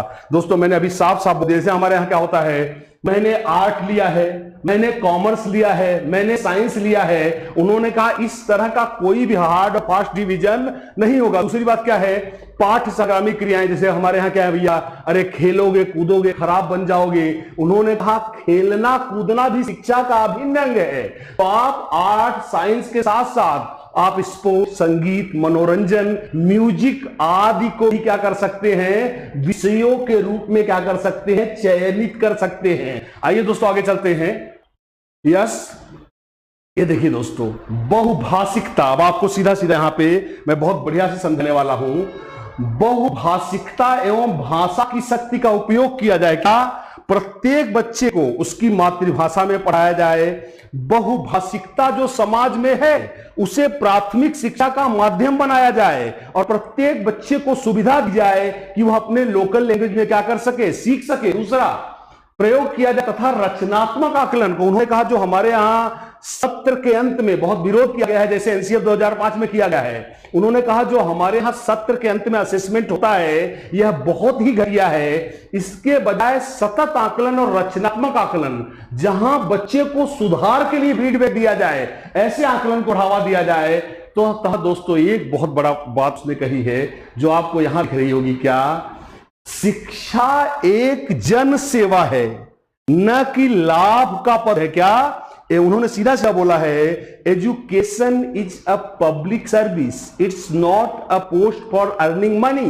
पैसा कमाने का नहीं है। उन्होंने कहा जो लोग शिक्षा में टीचर बने वे निश्चित ही इस उम्मीद से बने कि वे पब्लिक की सेवा करना चाहते हैं। चलें आगे दोस्तों, मैं वो भी बात करूंगा। आइए, 3 से 6 वर्ष के लिए देखिए कैसे आपको जो सर ने 5 वर्ष का व्याख्या सुनते जाएंगे दोस्तों। मैं बोला ना आशीष सर के हर पॉइंट की व्याख्या आएगी। दोस्तों आपको आशीष सर ने ऊपर क्या बताया था कि 5 वर्ष का फाउंडेशन कोर्स चलेगा। तो 5 वर्ष का फाउंडेशन कोर्स कैसे चलेगा, देखिए 3 से 6 वर्ष पे कभी क्या चलेगा, 3 से 8 चलेगा। तो 3 से 8 कैसे चलेगा, देखिए 3 से 6 वर्ष के बच्चों के लिए ईसीसी या इसे बोलते हैं early childhood care and education कार्यक्रम तथा 6 से 8 वर्ष के बच्चों के लिए शिक्षा तैयारी कार्यक्रम। बोले तो 3 से 6 की 3 वर्ष की पूर्व प्राथमिक शिक्षा होगी और जो 6 से 8 होगा उसमें हमारी कक्षा का कक्षा 1 आएगा और कक्षा 2 आएगा। दोस्तों अब इसको थोड़ा सा और सुनते जाइए, बहुत बढ़िया लिखा है मैंने। अब देखिए बहुत डीप आता जा रहा है। ईसीसीई, ध्यान सुनेंगे, ईसीसी की शिक्षा अलग आंगनबाड़ियों, पहले अब इसकी टर्मिनोलॉजी समझिएगा, अलग आंगनबाड़ियों या प्राथमिक विद्यालय से जुड़ी आंगनबाड़ियों या प्री स्कूलों या प्राथमिक स्कूलों से जुड़े प्री स्कूलों। मतलब आंगनबाड़ियां 2 प्रकार की होती, एकदम अलग आंगनबाड़ी होती है, एक आंगनबाड़ी प्राथमिक विद्यालय से जुड़ी होती है। ठीक उसी तरह से प्री स्कूल भी अलग हो सकते हैं या प्राथमिक विद्यालय से जुड़े हो सकते हैं। तो इन सब से जोड़ कर दी जाएगी क्या, प्रारंभिक बाल देख रेख और शिक्षा, यह दी जाएगी। आइए देखेंगे ईसीसीई की समाप्ति। जब आप ईसीसीई खत्म कर लोगे तो आप जाओगे कक्षा 1 में, समझते जाइए। ईसीसीई की समाप्ति पर 3 महीने की कक्षा 1 में जाने से पहले तैयारी शिक्षा बाल वाटिका में दी जाएगी। ध्यान सुनेंगे दोस्तों, जब आपने ईसीसी, मैं आपको समझाता हूं, सकता है आपको इसके टर्म ना समझ में आए तो मैं आपको अपने हिसाब से समझाता हूं। जैसे आपने 3 साल का ईसीसी पूरा कर लिया, अब आप घुसोगे कक्षा 1 में तो आपको डायरेक्ट कक्षा 1 में नहीं जाने देंगे, वो आपको 3 महीने का एक प्रिपरेटरी कोर्स कराएंगे कि क्या आप कक्षा 1 के लिए तैयार हो। और यह 3 महीने का जो कोर्स होगा वह जहां पे होगा उस जगह को नाम दिया गया है क्या, बाल वाटिका, जहां बच्चे को बेसिक चीजें, बोलना, कलर बताना या स्पर्श करना, थोड़ा थोड़ा कम्युनिकेशन, ये सब सिखाया जाएगा 3 महीने में। किसमें? बाल वाटिका में। अब देखिए दोस्तों, अब कहा है क्या कि ECCE की जिम्मेदारी, अब ध्यान सुनेंगे दोस्तों, अब मैं आपको डिटेल में यहां खड़ा होकर व्याख्या दूंगा, आपको देखना नहीं पड़ेगा। ECCE की जिम्मेदारी आपका HRD मिनिस्ट्री, जो आपका मानव संसाधन विकास मंत्रालय है, दूसरा महिला एवं बाल विकास मंत्रालय, आपने सुना होगा women and child development ministry, या जो आपका है स्वास्थ्य एवं परिवार कल्याण मंत्रालय, जिसे आप कहते हो health and family welfare ministry. ये तीनों मिल करके NCERT की सहायता से इस तरह से इसकी जिम्मेदारी उठाएंगे, किसकी?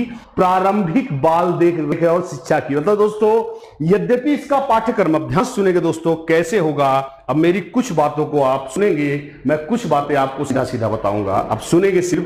अब अगले 10 मिनट में आपको शॉर्ट में एक हल्का सा एनालिसिस दूंगा। पहला ध्यान सुनेंगे, अब जो होगा, क्या हम रेडी हैं? शुरू करते हैं। पहला दोस्तों, आने वाले कुछ वर्षों में टीचर बनने के लिए सिर्फ BEd ही एक डिग्री होगी। सब लोग समझते जाए दोस्तों, अब आपको वहां नहीं देखना, सीधा मुझे देखेंगे। आने वाले कुछ वर्षों में टीचर बनने के लिए सिर्फ BEd ही एकमात्र वांछनीय डिग्री होगी। आप इस BEd को 4 प्रकार से कर सकते हैं। पहला, ध्यान से सुनेंगे दोस्तों, पहला, आप इसे डायरेक्ट 12वीं के बाद 4 वर्ष का डायरेक्ट BEd प्रोग्राम कर सकते हैं, या दोस्तों आप ग्रेजुएशन अगर आपने कर ली किसी दूसरे सब्जेक्ट से, BEd नहीं किया, तो आपको उसके बाद 2 वर्ष का BEd करना पड़ेगा। और अगर आपने PG कर लिया है, जैसे आपने MA या MSc या MCOM कर रखा है, तो उस हालत में आपको 1 वर्ष का BEd करना पड़ेगा। और हर हालत में 2030 तक दोस्तों यह कंपलसरी होगा कि केवल BEd ही काउंट किया जाएगा, किसमें? शिक्षक भर्ती के लिए। पहली बात। दूसरी बात, आने वाले कुछ वर्षों में पैरा टीचर आप समझते हैं, जैसे आज के शिक्षा मित्र आते हैं दोस्तों, पैरा टीचर, सहायक टीचर, इस प्रकार का कोई भी पद नहीं होगा। मैं आपको कुछ बातें साफ साफ बताने की कोशिश कर रहा हूं दोस्तों, मुझे यकीन है, मैं आपको इसीलिए सीधा सीधा बता रहा हूं। अगली बात दोस्तों, कि अब आंगनवाड़ी, अभी आपने क्या सुना कि ECCE की शिक्षा कहां दी जाएगी? आंगनवाड़ी में। अब सुनिए, आंगनवाड़ी क्या होगा? आंगनवाड़ी में जो टीचर काम कर रहे हैं उनकी दशा को सुधारा जाएगा। कैसे? ध्यान से सुनिए दोस्तों, जो वहां पे कार्यकर्ता या टीचर पहले से काम कर रहे हैं उनको और बेहतर बनाया जाएगा। बेहतर बनाने के कैसे? कि जो 10+2 मतलब कम से कम 12वीं पास हैं, उन्हें 6 महीने का ECCE का सर्टिफिकेट कोर्स कराया जाएगा। पर वे कार्यकर्ता जो आंगनबाड़ी में पढ़ा रहे हैं या नहीं पढ़ा रहे हैं दोस्तों, कार्यकर्ता हैं, अगर वो 12वीं से कम शिक्षा वाले हैं तो उनको 1 वर्ष का ECCE का क्या दिया जाएगा? डिप्लोमा कराया जाएगा। और दोस्तों, टीचर्स में साफ साफ सुनेंगे दोस्तों, जो आशीष सर ने जो बात कही, मैं आपको सीधा सीधा बता रहा हूं। अब टीचर का लेवल क्या हो गया? BEd। समझते जाइए, पूरा मैं आपको समझा सकता हूं, मैं आपको दिखाता हूं कैसे, समझिए। चलिए आपको बताता हूं। देखिए, अब आपको टीचर बनने के लिए करना है क्या? पूरी लेड देखिए क्या है? BEd। आपको करना है क्या? TET या CTT, TT बोलता हूं। फिर आपको निकालना है STT। फिर आपको डेमो क्लास, मतलब आपको खुद पढ़ाकर दिखवाया जाएगा, या आपको क्या किया जाएगा? इंटरव्यू लिया जाएगा। ये 4 स्टेप आपको क्रॉस करने होंगे। देखते जाइए, आपको BEd करना है, TT दोस्तों करना है, STT निकालना है, और दोस्तों डेमो क्लास फाइनली या इंटरव्यू करा के आपकी नियुक्ति होगी। यह रहा अब टीचर सिलेक्शन का फॉर्मेट। आप देख सकते हैं, मैंने बोला था आपको मैं व्याख्या दूंगा। और देखिए दोस्तों, कई चीजें उन्होंने बहुत पारदर्शी बना दी है। दूसरा, उन्होंने कहा कि टीचर, देखिए आपको एक बात मैं बता दूं दोस्तों, आप बिल्कुल डरे ना, इस डॉक्यूमेंट में कहीं नहीं कहा गया है कि शिक्षा व्यवस्था का निजीकरण किया जाएगा। आप में से काफी लोगों ने, कल दोस्तों मैंने देखा, अभी मेरा इंग्लिश TGT का ग्रुप था, वहां बच्चे बड़े परेशान थे, बड़े अजीब तरह के कमेंट कर रहे थे। इस पूरी एजुकेशन पॉलिसी में कहीं नहीं लिखा गया है कि शिक्षा का निजीकरण किया जाएगा। उन्होंने सीधा सीधा, और देखिए दोस्तों, आपको कुछ बातें बताऊंगा क्योंकि आप टीचर वाले सेक्शन का वेट कर रहे हो, तो मैं आपको टीचर सेक्शन की कुछ जरूरी बातें बता सकता हूं। देखिए दोस्तों, ट्रांसफर सिस्टम पूरी तरह से बंद होने वाला है। ट्रांसफर पूरी तरह से क्या हो जाएगा, बंद हो जाएगा। जैसे आप देखिए ना, आप एक जिले से दूसरे जिले में आपकी जॉब को इतना बेहतर बनाया जाएगा कि आपकी ट्रांसफर को जरूरत नहीं है। कैसे? जैसे आपने केंद्रीय विद्यालय बनाए हैं, नवोदय विद्यालय देखे हैं, ग्रामीण एरियाज में टीचर के लिए घर बनाए जाएंगे, क्वार्टर बनाए जाएंगे, और सुने जाएंगे दोस्तों, जो सैलरी होगी एक, देखिए कहीं नहीं, एक तो आपकी होगी क्या, गवर्नमेंट द्वारा निर्धारित कैसी सैलरी, फिक्स सैलरी। पर दोस्तों वो नहीं चाहते कि आप चाहे अच्छा पढ़ाओ चाहे बुरा पढ़ाओ और आपको सैलरी फिक्स मिलती रहे। अगर आपको इससे बेहतर पाना है तो जो लोग अच्छे प्रदर्शन करेंगे उन्हें दिया जाएगा क्या, प्रमोशन। उन्हें दिया जाएगा क्या, इंसेंटिव। और जल्द ही खत्म कर दिया जाएगा उनका कौन सा पीरियड, प्रोबेशन, जो आपकी अस्थायी नियुक्ति होगी। आप शायद 3 सालों तक प्रोबेशन पीरियड पे होंगे। जो अच्छा पढ़ाएगा, टीचर का असेसमेंट कई बार डीच करेंगी, उसको पहली बात उसकी जॉब को परमानेंट कर देंगे दोस्तों। और साथ ही साथ उसे प्रमोशन पर एक बात और ध्यान रखेंगे दोस्तों, प्रमोशन में कोई ऊपर से नीचे नहीं जा पाएगा, न नीचे से ऊपर जा पाएगा। अब आप कहेंगे सर आप क्या कह रहे हैं, ध्यान से सुनेंगे दोस्तों। अब मैं आपको इस पॉलिसी की सबसे बारीक बातें समझा रहा हूं। आइए, लंबवत पदोन्नति नहीं होगी, लंबवत पदोन्नति नहीं होगी। अब आप कहेंगे सर ये क्या है, लंबवत पदोन्नति का क्या अर्थ है? आपने देखा होगा कि प्राइमरी का कोई टीचर अगर बहुत बढ़िया पढ़ाता था, उसको जूनियर लेवल पर प्रमोट कर दिया गया, अब ये सिस्टम बंद कर दिया गया है। आपको अगर प्राइमरी के टीचर के रूप में आप भर्ती हुए हो तो आपको यूनिवर्सिटी लेवल पे नहीं भेजा जाएगा, न तो 6 to 8 पे भेजा जाएगा, 9 से 12 में भेजा जाएगा। आपको उसी लेवल पर प्रमोट किया जाएगा जिसके लिए आप भर्ती हो। जैसे कहा सकता हूं, देखिए समझाता हूं कैसे। आपने बीआरसी सुना होगा, ब्लॉक संसाधन केंद्र, या तमाम जो प्राथमिक शिक्षा से जुड़े डायट इत्यादि हो गए, आपको वहां प्रमोट किया जा सकता है, पर आपको प्राइमरी से यूनिवर्सिटी या सेकेंडरी लेवल पर नहीं भेजा जाएगा। I hope guys you understand, सारे लोग समझ रहे हैं। मैंने आपको बोला था कि मैं आपको बहुत डीप व्याख्या दूंगा।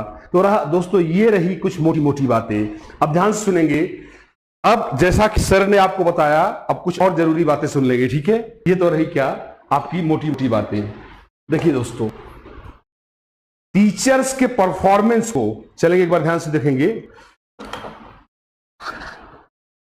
देखिए दोस्तों, जो आपको तमाम प्रकार की परीक्षाएं, तमाम विश्वविद्यालय दुनिया भर के एंट्रेंस टेस्ट लेते हैं, पैसा भी जाता है, 50 प्रवेश परीक्षाएं होती हैं। उन्होंने कहा कि उच्च शिक्षा में, सुनते जाइए मैं आपको बताता जाऊंगा, उन्होंने कहा उच्च शिक्षा में एक कॉमन प्रवेश परीक्षा बनाई जाए, जैसे आपका कैट होता है, कॉमन एडमिशन टेस्ट। इस स्कोर को बाकी यूनिवर्सिटीज भी इसे मानक मानकर अपने यहां एडमिशन लेंगी। यह बार बार एंट्रेंस लेने वाली सिस्टम को क्या कर दिया जाए, खत्म कर दिया जाए। दूसरी बात उन्होंने कहा दोस्तों कि परीक्षाओं में बहुविकल्पी और डिस्क्रिप्टिव, मतलब ऑब्जेक्टिव और डिस्क्रिप्टिव दोनों टाइप के प्रश्न पूछे जाएं। साथ ही साथ एक बात उन्होंने और कहा है कि जो ये मोटी मोटी किताबें पढ़वाई जा रही हैं, उन्होंने कहा प्रयोगात्मक प्रश्न पूछे जाएं, रट्टा मारने वाले प्रश्न न पूछे जाएं। इससे रटन कल्चर को बढ़ावा नहीं मिलेगा। और उन्होंने कहा जो मतलब निचले स्तर पर शिक्षा में कोचिंग्स का वर्चस्व बढ़ रहा है, जैसे 10वीं 12वीं के लिए जो कोचिंग्स होती हैं, उन्होंने कहा हमें धीरे धीरे कोचिंग फ्री कल्चर की तरफ जाना है, क्योंकि कोचिंग्स क्या करती हैं, अपने स्टूडेंट को रटवाने लगती हैं। तो उन्होंने कहा रटने को बढ़ावा ना मिले, इसलिए हर साल प्रयोग पर अप्लाइड क्वेश्चन पूछे जाएं, क्योंकि अप्लाइड क्वेश्चन की कोई गारंटी नहीं ले सकता कि अगला व्यवहारिक प्रश्न कौन सा आएगा। यह दोस्तों कहती है हमारी नई शिक्षा नीति। फटाक से देखेंगे, कुछ पॉइंट्स और बताऊंगा आपको। चलिए आइए देखते हैं दोस्तों।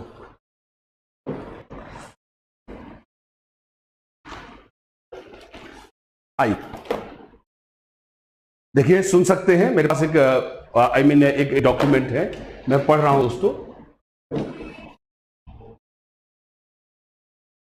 और हाँ, ध्यान रखेंगे दोस्तों, जो बीटीसी या डीएलएड वाले थोड़ा परेशान हो रहे हैं, उनको लगा होगा कि सर बीटीसी डीएलएड कहां जाएगा। 2030 तक आप लोग माने हैं दोस्तों, ध्यान सुनेंगे, 2030 तक आपकी डिग्री माने है। बीटीसी डीएलएड वाले मेरी बात सुन लेंगे, 2030 तक आपकी डिग्री माने है। प्लीज डोंट माइंड ना, आपको 10 साल बहुत होते यार, 2020 से 2030 बहुत लंबा टाइम होता है यार। 10 साल तैयारी करना कोई आसान काम थोड़ी है। चलें आगे दोस्तों, ये ध्यान सुनेंगे। बेहतर कार्य करने वाले शिक्षकों को उच्च वेतन, प्रोत्साहन एवं प्रमोशन जैसी सुविधाएं दी जाएंगी, जिसमें पूर्णकालिक सेवा, मैंने आपको बोला ना कि आपको परमानेंट किया जाएगा। आप मेरी कुछ बात ध्यान सुनेंगे। अगला, प्रमोशन एक स्तर, मैंने आपको अभी बोला ना, आप प्राइमरी में ही प्रमोशन पा जाएंगे। आप प्राइमरी से प्रमोट होकर जूनियर में नहीं जा पाएंगे। प्रमोशन एक स्तर से दूसरे स्तर पर नहीं होगा। दूसरा पॉइंट, तीसरा सुनेंगे ध्यान से।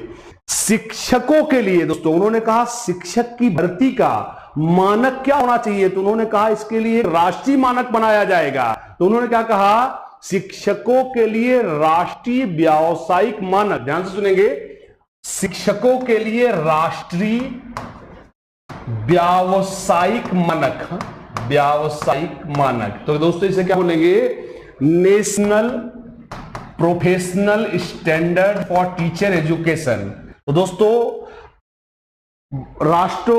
टीचर्स के लिए एनपीएसटी की स्थापना की जाएगी, जिसमें सभी शिक्षकों की नियुक्ति की क्या दशाएं होनी चाहिए, क्या मानक होने चाहिए, इसका भी एक व्याख्या या इसके नियम बनाए जाएंगे। आगे चलेंगे दोस्तों, ध्यान से सुनेंगे। 2030 तक शिक्षक शिक्षा को कह रहा है कि 2030 में, जैसे अभी कोई कचरा सा लोग बीटीसी चला रहे हैं, बीएड चला रहे हैं, सब खत्म कर दिया जाएगा।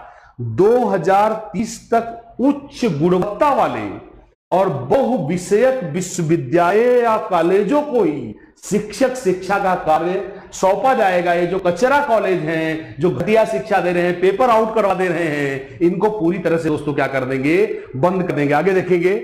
अगला देखिए, 2000 जो सर ने भी आपको बताया था कि इस नई शिक्षा नीति को ध्यान में रखते हुए 2020 तक एक नया एनसीएफ आएगा। एनसीएफ 2020, इसका अर्थ है दोस्तों कि जब नया एनसीएफ आएगा तो आने वाले टाइम में जल्द ही एनसीईआरटी की पुस्तकों में भी आपको क्या दिखेगा, बदलाव दिखेगा। आगे चले दोस्तों, विद्यालय प्रबंधन समिति, ध्यान से सुनेंगे। अभी आपने सुना होगा दोस्तों, आपने सुना होगा आरटी ने, आपने जरूर सुना होगा एसएमसी का वर्णन। किसका? एसएमसी बोले तो विद्यालय प्रबंधन समिति का नाम आपने सुना होगा। विद्यालय प्रबंधन समिति का नाम बदल दिया गया है विद्यालय कॉम्प्लेक्स मैनेजमेंट कमिटी।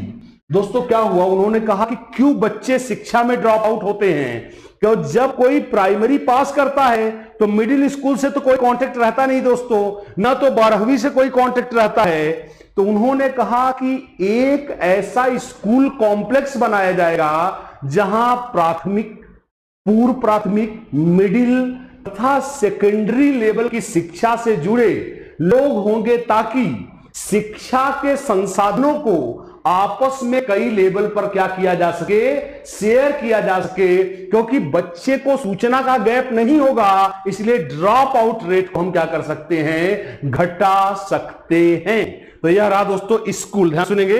अब इसका नाम होगा विद्यालय कॉम्प्लेक्स प्रबंधन समिति। कॉम्प्लेक्स क्या होगा दोस्तों, कॉम्प्लेक्स एक ग्रुप होगा ऐसे शिक्षण संस्थाओं का जो प्राथमिक शिक्षा, पूर्व प्राथमिक शिक्षा, मिडिल शिक्षा और सेकेंडरी शिक्षा सभी से क्या होंगे, जुड़े होंगे दोस्तों। आगे चलेंगे नेक्स्ट। और जैसा मैंने आपको बोला था चुनाव की, बिल्कुल हाँ,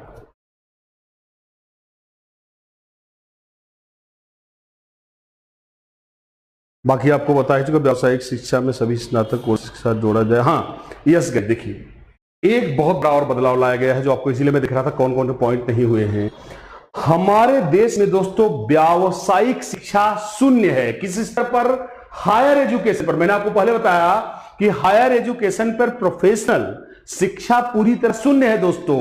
तो आने वाले कुछ वर्षों में, I mean it's up to I think 2030 तक, 2030 तक दोस्तों प्रत्येक स्नातक विषय, चाहे आप कॉमर्स लो, चाहे आप साइंस लो, चाहे आप आर्ट लो, इन सब के साथ आपको विकल्प मिलेगा व्यावसायिक शिक्षा पाने का, क्योंकि उनका टारगेट है कि 2030 तक देश की लगभग 50% स्नातक करने वाली छात्र शक्ति कर रही हो कैसा कोर्स, व्यावसायिक कोर्स। उनका कहने का मतलब है दोस्तों कि अगर आप डिग्री नहीं पूरी कर पाए या आपको डिग्री पर नौकरी नहीं मिली, तो आपका यह व्यावसायिक डिप्लोमा या व्यावसायिक कोर्स आपकी रोजी रोटी चलाने में क्या कर सके, मदद कर सके। ओवरऑल दोस्तों आधुनिक शिक्षा की वकालत की गई है। और चलेंगे दोस्तों एक बार और सुनेंगे,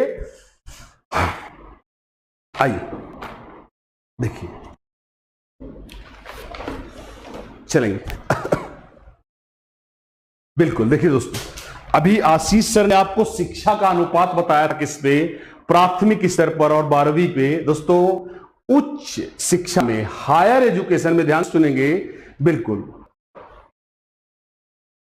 देखिए जैसे दोस्तों आपने सुना होगा, जैसे आपको एनटीए नेट जेआरएफ कराती है, उसी तरह से एनडीए की अब यह जिम्मेदारी होगी कि आप जैसे आप ग्रेजुएशन प्रवेश ले रहे हैं, तो जैसे जेआरएफ नेट एग्जाम होते हैं, उसी तरह से एनटीए, जैसा मैंने आपको बीच में बोला भी था, एक प्रवेश परीक्षा आयोजित कराएगा। यह साल में 2 बार होगी। इसे हम कॉमन एडमिशन टेस्ट कर सकते हैं या आप एंट्रेंस एग्जामिनेशन कर सकते हो। इसी के स्कोर कार्ड के आधार पर ही आपको विश्वविद्यालय में क्या मिलेगा, प्रवेश मिलेगा। यह जानकारी मुझे आदरणीय देवेंद्र सर ने दी। दोस्तों चलेंगे आगे, चलेंगे नेक्स्ट आगे। देखिए अब आप कुछ और पॉइंट जल्दी जल्दी सुन लेंगे ताकि मैं चाहूंगा सारे पॉइंट्स आ जाए। हाँ, मैं बात कर रहा था उच्च शिक्षा में। दोस्तों उच्च शिक्षा में जो शिक्षक छात्र अनुपात है, क्योंकि वहां बहुत सोचने की जरूरत है, वहां तार्किक क्षमता की जरूरत है, वहां चर्चा बहुत मायने रखती है। इसलिए उच्च शिक्षा पर शिक्षक छात्र अनुपात को दोस्तों बहुत कम किया गया है। 1:10 का अनुपात रखा गया है। 1:10 या बहुत बुरी हालत में 1:20 का अनुपात रखा गया है। मतलब बेसिकली उच्च शिक्षा पर शिक्षक ज्यादा अवेलेबल होने चाहिए ताकि छात्र ज्यादा से ज्यादा शिक्षकों से क्या कर सके, इंटरेक्शन कर सके। अगला देखेंगे दोस्तों, यस बिल्कुल। हाँ देखिए दोस्तों, जैसे अब क्या हुआ कि उन्होंने क्या बोला भैया, जो आशीष ने आपको बताया था कि दोस्तों आपको उन्होंने क्या बोला भाई, प्राथमिक पूर्व प्राथमिक शिक्षा में खेलों द्वारा, गतिविधियों द्वारा सिखाया जाए। तो क्योंकि अभी हमारी नई पीढ़ी, जैसे आप पढ़ के आए हो तो आप कक्षा 1 के लिए पढ़ के आए हो, आपको ईसीसी के लिए तैयार नहीं किया गया है। तो उन्होंने कहा भाई जो नए टीचर घुसेंगे किसमें, ईसीसीई में, तो कैसे पढ़ाएंगे। तो उन्होंने कहा ऐसे शिक्षकों को बेहतरीन टीचिंग मटेरियल उपलब्ध कराने के लिए नेशनल टीचर पोर्टल बनाया जाएगा।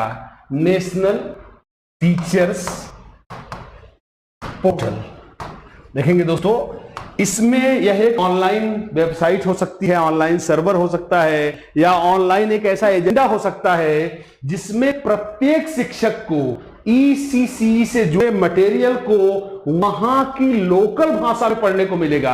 जैसे कोई मान लीजिए दोस्तों, मैंने आपको पहले बोला कि त्रिभाषा फार्मूला की बात की गई है, बच्चे को उसकी भाषा में। अब क्या हुआ, जैसे कुछ भाषाएं ऐसी हैं जहां लिटरेचर उपलब्ध नहीं है, तो उन्होंने कहा मैटर ट्रांसलेट कराए जाएंगे। एनसीईआरटी की किताब को लोकल लोग ट्रांसलेट करेंगे, पर उच्च गुणवत्ता वाली पुस्तकें जो अब तक सिर्फ इंग्लिश या सिर्फ हिंदी में थी, उनका अनुवाद कराया जाएगा और उन्हें फाइनली कहां डाल दिया जाएगा, नेशनल टीचर पोर्टल पर, जहां की आपका टीचर इसे बेहतरीन गुणवत्ता वाले मटेरियल को सीख सके और बच्चों को क्या कर सके, पढ़ा सके। दोस्तों आगे चलेंगे। अब दोस्तों अब कह रहा है कि यह सारे टीचर आपस में शेयर कर सकें, इसलिए दोस्तों क्या बताया जाएगा आपको, इन्होंने एक चीज बनाने के लिए कही है। I am going to write down that,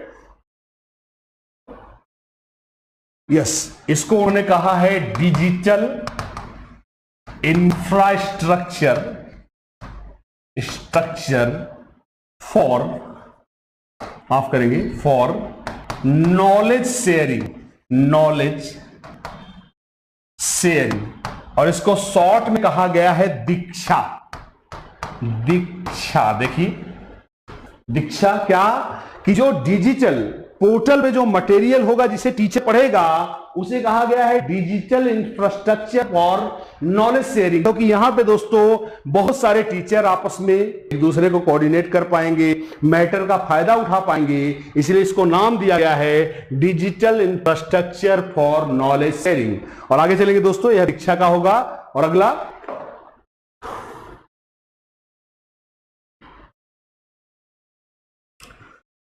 yes बिल्कुल दोस्तों, सेकेंडरी एजुकेशन पर त्रिभाषा फार्मूला अपनाया जाएगा। क्या अपनाया जाएगा दोस्तों? त्रिभाषा फार्मूला अपनाया जाएगा। लेकिन एक चेंज आएगा, फटाक से देखेंगे जल्दी से, 10 मिनट और। एक चेंज आएगा दोस्तों, त्रिभाषा फार्मूला, ध्यान सुनेंगे, त्रिभाषा फार्मूला में आज तक क्या होता था कि 3 भाषाएं कौन कौन होगी इसका निर्णय खुद कौन करेगा? राज्य करेगा, केंद्र कोई दबाव नहीं डालेगा। फिर से सुनेंगे, त्रिभाषा फार्मूला में दोस्तों फिर भी उन्होंने कहा प्रेफर की जाएगी कि 2 भाषाओं में एक तो राज्य की लोकल लैंग्वेज हो, मातृभाषाओं पर अगर ऐसा नहीं है तो उन 3 भाषाओं को पहली बात तो राज्य निर्धारित करेगा। और दूसरी बात, अभी आपको एक नई चीज मिलेगी, क्या? विदेशी भाषा में डिप्लोमा, विदेशी भाषा पढ़ने का मौका आपको किस पर मिलेगा? 9 से 12वीं के लेवल पे मिलेगा। जैसे अब आप रशियन पढ़ना चाहते हो, फ्रेंच पढ़ना चाहते हो, तो जनरली ऐसे डिप्लोमा यूनिवर्सिटीज में होते दोस्तों। पर अब यह विदेशी, मतलब इन 3 भाषाओं के अलावा अगर आप कोई विदेशी भाषा सीखना चाहते हैं तो आपको इसकी भी व्यवस्था अब आपको कक्षा 9 से 12 के बीच क्या होगी? दी जाएगी दोस्तों। यह एक और प्रावधान है। और चलेंगे आगे, नेक्स्ट,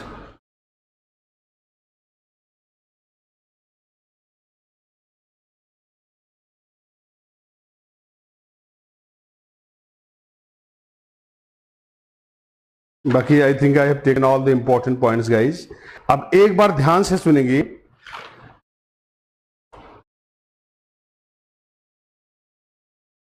दोस्तों। हाँ, मैं आपको इसकी कुछ शुरुआती लाइनें पढ़ के बताता हूं, लास्ट के 3 पॉइंट ध्यान से सुनेंगे। मैंने वैसे काफी ज्यादातर ले लिया है। देखिए, रोजगार के बदलते हुए परिदृश्य को देखते हुए यह जानना जरूरी नहीं है कि आप क्या सीखें, आपने सीखा कि नहीं, बल्कि यह जानना भी जरूरी है कि कैसे सीखना है। और कैसे सीखना है एक बार ध्यान सुनेंगे। सीखने के लिए सामग्री कम, समस्या समाधान है, आपको बता ही चुका हूं मेरे ख्याल से। हाँ, यस, शिक्षा में खेल गतिविधियां, स्वास्थ्य, भाषा, साहित्य, संस्कृति, ये भी मैंने ले ही लिया है दोस्तों मेरे ख्याल से। I have taken all the points. और दोस्तों लास्ट में एक बार आशीष सर वाले मैटर पर वापस चलेंगे दोस्तों, ताकि हम इसको लास्ट में आपको कुछ जरूरी बातें मैं कवर कर सकूं। क्या हम इसे खोल लेंगे इसको? चलिए दोस्तों, एक बार फटाक से जल्दी से 2 मिनट आपको ऊपर से नीचे ले आते हैं। चलिए एक बार शुरू करते हैं। ये आपको समझ चुके हैं। देखिए, ये कह रहा था आपको, ध्यान सुनेंगे, 5 मिनट जल्दी से देखें। इसमें 3 वर्ष ईसीसी के होंगे। देखिए, इसमें 3 वर्ष ईसीसी के होंगे। यह 3 वर्ष किसके होंगे दोस्तों? ईसीसीई के होंगे, ईसीसीई। और अगले 2 वर्ष होंगे कक्षा 1 और कक्षा 2। मेरे ख्याल से सर ने लिया ही हुआ था इसे। I think it's all right दोस्तों, yes it's all right. Sir ने ज्यादातर पॉइंट्स ले लिए हैं दोस्तों मेरे ख्याल से। आई डोंट थिंक आई नीड दोस्तों। हाँ, और एक बात और आपको मैं बताना चाहूंगा। एक बार दोस्तों मुझे बताएं ऐसा लगा चंद्रा इंस्टीट्यूट का यह प्रयास, और मुझे यकीन करता हूं दोस्तों अब तक का यह सबसे अपडेटेड वर्जन होगा और आपको बेहतरीन दोस्तों नॉलेज दिया गया होगा। तो मुझे दोस्तों एक बार जरूर बताएं कैसा लगा यह चंद्रा इंस्टीट्यूट का प्रयास आपको। और दोस्तों लास्ट में आपको बता देता हूं एक जरूरी बात, आप में से काफी लोग पूछ रहे हैं सर कैश कोर्स अवेलेबल है कि नहीं। तो दोस्तों ध्यान से सुन लीजिए एक बार जल्दी से। चलिए एक बार ध्यान से सुनेंगे।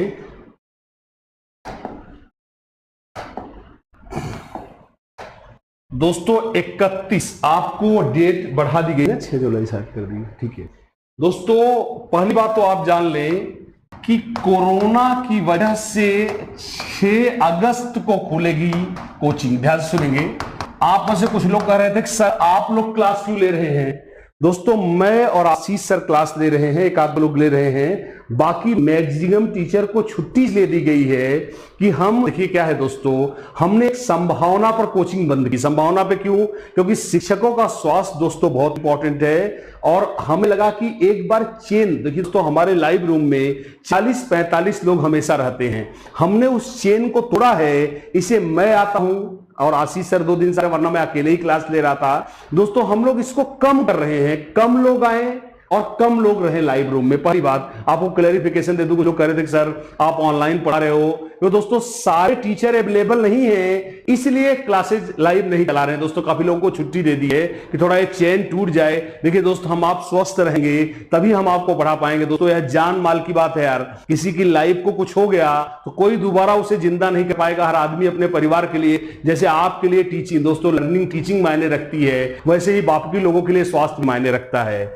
देखिए दोस्तों अभी आपको यह सुविधा जो मैंने आपको बताया था कि चंद्रा इंस्टीट्यूट के सभी कोर्सेज दोस्तों आपको 5 जुलाई तक, ध्यान सुनेंगे, 5 जुलाई तक 30% डिस्काउंट पे मिल रहे हैं दोस्तों। कितने परसेंट पे मिल रहे हैं? 30% डिस्काउंट मैंने आपको ये बढ़वा दिया है दोस्तों। और 10 अगस्त, ओह सॉरी 5 अगस्त, माफ करेंगे दोस्तों, 5 अगस्त तक आपको मिल रहे हैं। मैं थोड़ा इसको मोटा करना चाहूंगा। यस दोस्तों 5 अगस्त तक आपको 30% डिस्काउंट पे मिल रहे हैं और आसान है। इसको पाने के लिए आपको चंद्रा इंस्टीट्यूट का, मैं आपको हर एक क्लास में बताता हूं, आपको चंद्रा इंस्टीट्यूट का दोस्तों ऐप इंस्टॉल करना है और उस ऐप को इंस्टॉल करने के लिए आपको गूगल प्ले स्टोर पे जाना है। गूगल प्ले स्टोर, और गूगल प्ले स्टोर पे आपको लिखना है दोस्तों simply Chandra institute Allahabad, Chandra institute Allahabad. और जैसे ही आपको यह ऐप दिखे आपको इस ऐप को क्या कर लेना है? इंस्टॉल कर लेना है। और इंस्टॉल करने के बाद आपको साधारण सा काम करना है, क्रिएट अकाउंट जाना है, क्योंकि आपको अकाउंट तो जानते ही है भाई, कोई भी ऐप आप इंस्टॉल करते हो तो आपको अकाउंट बनाना ही होता है। सिंपल है, आपको यहां सिंपल मैं रोज बताता हूं, आपको योर नेम डालना है, योर मोबाइल नंबर। दोस्तों मोबाइल नंबर इसलिए डलवाते हैं ताकि आपको एक यूनिक क्या जनरेट हो सके, ओटीपी जनरेट हो सके। उसके बाद आपको खुद से बनानी है क्या? यूजर आईडी, और खुद ही आपको अपना क्या बनाना है दोस्तों? पासवर्ड बनाना है। इस तरह से आप रजिस्टर हो जाओगे। रजिस्ट्रेशन के लिए नहीं है कोई भी क्या चार्ज। मैं बार बार बताता हूं, चंद्रा इंस्टीट्यूट के ऐप से जुड़ने के लिए आपको कोई पैसा नहीं पे करना है। This is free of cost. आपको चार्ज कब देना पड़ेगा? जब कोई आप खरीदोगे क्या? कोर्स। तो जब आप इसे इंस्टॉल कर लेंगे, रजिस्टर कर लेंगे, तो दोस्तों आपको जब इसे आप दोबारा ओपन करेंगे तो आपको यहां कोर्सेज की क्या दिखेगी? लिस्ट दिखेगी। तो आपको जो भी कोर्स खरीदना है, मान लीजिए जैसे आपको यूपीटीटी खरीदना है, या आपको बीईओ खरीदना है, या आपको सीटीटी दोस्तों खरीदना है, या आपको लेखपाल खरीदना है। दोस्तों बहुत सारे, हम 15 से ज्यादा लाइव क्लासेस दे रहा है, चंद्रा इंस्टीट्यूट दे रहा है, तो आपको इसके फुल कोर्स में परचेज करना है। जैसे आपको यूपीटीटी पे क्या देखना है? UPTT full course. जब आप इससे क्लिक करेंगे तो आपको यहां पर दिखेगा इसका टोटल फी। ध्यान से देखेंगे, यहां आपको डिस्काउंट नहीं मिलेगा, यहां आपको टोटल फी दिखेगी। तो प्रश्न है कि आपको 30% का डिस्काउंट कैसे मिलेगा? बिल्कुल बिल्कुल चलेंगे दोस्तों, हम चलेंगे, कुछ सूचना ये पर एक बार इसको हम बात कर लेंगे। तो टोटल फी में आपको कैसे मिलेगा 30% डिस्काउंट? तो दोस्तों टोटल फी पे करने से पहले आपको वहां पर एक ऑप्शन आएगा, अप्लाई कूपन कोड। देखें, अप्लाई कूपन कोड, और अप्लाई कूपन कोड में आपको डालना है C2020। आपको C कैपिटल में डालना है 2020। यह वो कूपन कोड है जो आपको 30% की क्या दिलाने वाला है? छूट दिलाने वाला है। जैसे ही आप इसे डालेंगे आपका, जैसे मान लीजिए उदाहरण दे रहा हूं, तो सोचिएगा फीस बता रहा हूं, मान लीजिए आपके किसी फीस की टोटल फी क्या है? 5000। तो जैसे ही आप इसे डाल देंगे तो 30% 1500 लेस हो जाएगा, अपने आप आपकी फाइनल अमाउंट कितनी आ जाएगी दोस्तों? 3500 आ जाएगी। मतलब कि चाहे जो भी कोर्स लेंगे, यह कोड डालते ही आपका 30% क्या हो जाएगा? लेस हो जाएगा। तो यह आसान है दोस्तों। फिर इस तरह से आप कोर्स को क्या कर लेते हैं? परचेज कर लेते हैं। अब प्रश्न है कि once you have purchase a course, तो आप कैसे देखेंगे लाइव क्लास? तो how to watch live class? तो दोस्तों जब आप परचेज कर लेते हो तो आपको सिंपल सा अपने होम बटन पे जाना है। You have to go on the home button, और दोस्तों जैसे ही आप उसे क्लिक करेंगे इनफैक्ट आपको पास आएगा एक ऑप्शन, क्योंकि अब आपने कोर्स परचेज कर लिया है तो आपको परचेज कोर्स या परचेज वीडियो कोर्स, अगर अपडेट हो गया होगा शायद परचेज वीडियो है, तो दोस्तों यह ऑप्शन मिलेगा। बस आपको इस ऑप्शन को क्या करना है?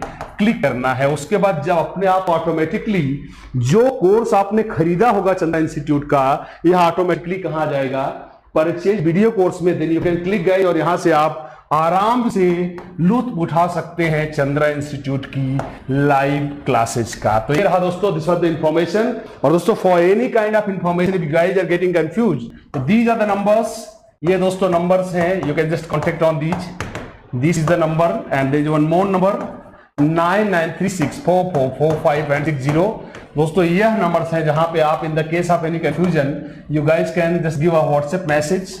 आप व्हाट्सएप मैसेज दे सकते हैं दोस्तों। And there is one more option, अगर आपको दिक्कत है, आप कॉल करना चाहते हैं, तो this is the number for calling 9305077569। यह नंबर है where you can call directly in the case of any confusion. Otherwise दोस्तों पूरी तरह से यूजर फ्रेंडली, मैं आपको बोलूंगा दोस्तों, हमारा चंद्रा इंस्टीट्यूट का यह जो ऑनलाइन ऐप दोस्तों यूज करते हैं, this app is totally user friendly. I mean you don't need to get confused about it. यह आसान है। आप साधारण चरणों में यूजिंग ए क्रेडिट कार्ड और debit card you can buy this course as well. There is no problem at all. And दोस्तों one more thing, as Devesh sir has told me, दोस्तों मैं आपको बताना भूल गया, in fact I was about to sum up this session. देखिए दोस्तों, पहली बात, यह शिक्षा नीति, आप में से काफी लोग अभी भी लाइव है दोस्तों, तो I am going to tell you this thing. Yes, अभी आप में से 2500 लोग लाइव हैं, ध्यान सुनेंगे दोस्तों। यह शिक्षा नीति शिक्षा के क्षेत्र में क्रांतिकारी परिवर्तन लाने के लिए लाई गई है। यह किसी बंदे को बाहर करने के लिए नहीं लाई गई है, और इस बात को दोस्तों आपको स्वीकार करना पड़ेगा। देखिए मेरी बात सुनिए दोस्तों, क्या कहा गया है, देखिए थोड़ा बातचीत करूं दोस्तों बहुत डिटेल में, अभी तो पूरी रात ही निकल जाएगी पढ़ाते पढ़ाते। बाद देखिए एक पॉइंट कहा गया है, आपने साइकोलॉजी मेरे साथ पढ़ी है दोस्तों, मैंने आपको क्या बोला था कि बच्चे का मस्तिष्क सिर्फ शैशवावस्था में 85 से 90% हो जाता है, विकसित हो जाता है। तो क्या कहती है हमारी न्यू एजुकेशन पॉलिसी 2020? वो कहती है जब भैया केवल 6 वर्ष से पहले ही 85 से 90% विकसित हो जाता है, तो क्यों ना ऐसी शिक्षा की व्यवस्था की जाए जो 6 वर्ष से पहले दी जाती हो। इसलिए दोस्तों क्या बात की गई है? ECCE, क्या? प्रारंभिक बाल देखरेख एवं शिक्षा, early childhood care and education. तो दोस्तों उन्होंने इसलिए जोर दिया किस पर? दोस्तों 3 वर्षीय जो 3 से 6 वर्ष की ECCE होगी, यह बहुत मायने रखती है। हर चीज की दोस्तों एक वजह है, और दोस्तों यकीन करिए यह भारतीय शिक्षा में सबसे ज्यादा क्रांतिकारी परिवर्तन लाएगा। और डरे ना दोस्तों, ऐसा तो है नहीं कि सिर्फ आप UPTT कॉल, भाई मैं क्या बोलता हूं, एक बार फिर से स्ट्रक्चर दिखाता हूं। क्या है? आपको क्वालिफाई करना है टेट, आपको क्वालिफाई करना है STT, आपको डेमो क्लास, लास्ट में डेमो क्लास, या फिर आपको इंटरव्यू। ध्यान रखेंगे दोस्तों, इंटरव्यू को नहीं कंफर्म किया गया है। पहला तो ये मत डरें आप, इंटरव्यू ऑप्शनल है किसके साथ? डेमो क्लास के साथ। मतलब या तो आपका डेमो क्लास होगा, समझे जाइए, या तो आपका इंटरव्यू होगा, दोनों नहीं होगा दोस्तों। पहली बात है जान ले, आई मीन ये 3 ही स्टेप हैं, और यह दोस्तों तो आप पहले ही कर रहे थे यार, अब आप इसको क्यों काउंट कर रहे हो? आपको सिर्फ 3 स्टेप पॉइंट का, मैं तो अभी भी बोल रहा हूं यार। एक बात बताइए, आप बीएड जब करके आओगे, कि आपके अंदर टीचिंग दोस्तों आपसे बेहतर कौन पढ़ा सकता है यार? आपको तो रेडी ही किया। अभी बताओ कोई MBA करके आए तो ना पढ़ा पाए तो समझ में भी आता है, आप तो BA करके आ रहे हो, आपको बताया ही गया है कैसे पढ़ाना है दोस्तों। यह I don't think this is going to be a bloody problem, no, यह कोई बड़ी प्रॉब्लम नहीं दोस्तों। आप डेमो क्लास देना आपके बाएं हाथ का खेल है, थिंक पॉजिटिव यार दोस्तों, थोड़ा सकारात्मक भी सोचिए। अब अगर आप इसको लेकर बहुत अरे यार इतना लंबा क्या लंबा कर दिया यार, यह परीक्षा थोड़ी है यार, यह कोई परीक्षा नहीं दोस्तों। उन्होंने यह भी साफ नहीं किया है कि आपका इंटरव्यू होगा, नहीं कहा है। उन्होंने कहा डेमो। एक बात बताइए भैया, अरे यार डेमो क्लास से बड़ा इंटरव्यू क्या है भाई? एक टीचर को आप हायर कर रहे हैं, मान लीजिए हम ही अपने कोचिंग में किसी को हायर करते हैं, हम उससे खूब पूछते भैया आपने कहां कहां पढ़ाया, पर दोस्तों फिर भी आगे सर करें भैया काम करिए आरपी सर उसे डेमो क्लास बनवा लीजिए। तो दोस्तों क्यों? क्योंकि वही प्रैक्टिकल टीचिंग का उदाहरण होता है। तो ये चीज तो नॉर्मल है यार, नई बात क्या है। और दोस्तों दूसरी बात क्या है, टेट सुपर टेट आप पहले से ही दे रहे हो। तो जो गाइस जो अभी आप देखिए सोचिए, तमाम राज्यों में लोग करे रहे साहब, यूपी में सुपर टीटी आ गया, कहीं नहीं आया, बिहार में आ गया, ये पिछड़े हुए राज्यों में। अब आपको समझ में आ गया पूरे भारत में सुपर टीटी होगा। क्या ये बात समझ गए दोस्तों? तो एकदम कमर कस लीजिए। और दूसरी बात क्या है, बीएड तो दोस्तों हमेशा ही कर रहे थे आप, इसमें नई बात क्या है? Don't this a point to be bothered about, no, इसमें कुछ भी चिंता करने वाली बात नहीं है दोस्तों। आशा करता हूं, देखिए दोस्तों देवेंद्र सर ने एक बड़ी अच्छी लाइन लिखी, आपको सुनाना चाहूंगा। अध्यापक पद की योग्यता का निर्धारण और भर्ती के नियम बनाने का अधिकार राज्य सरकार के पास है।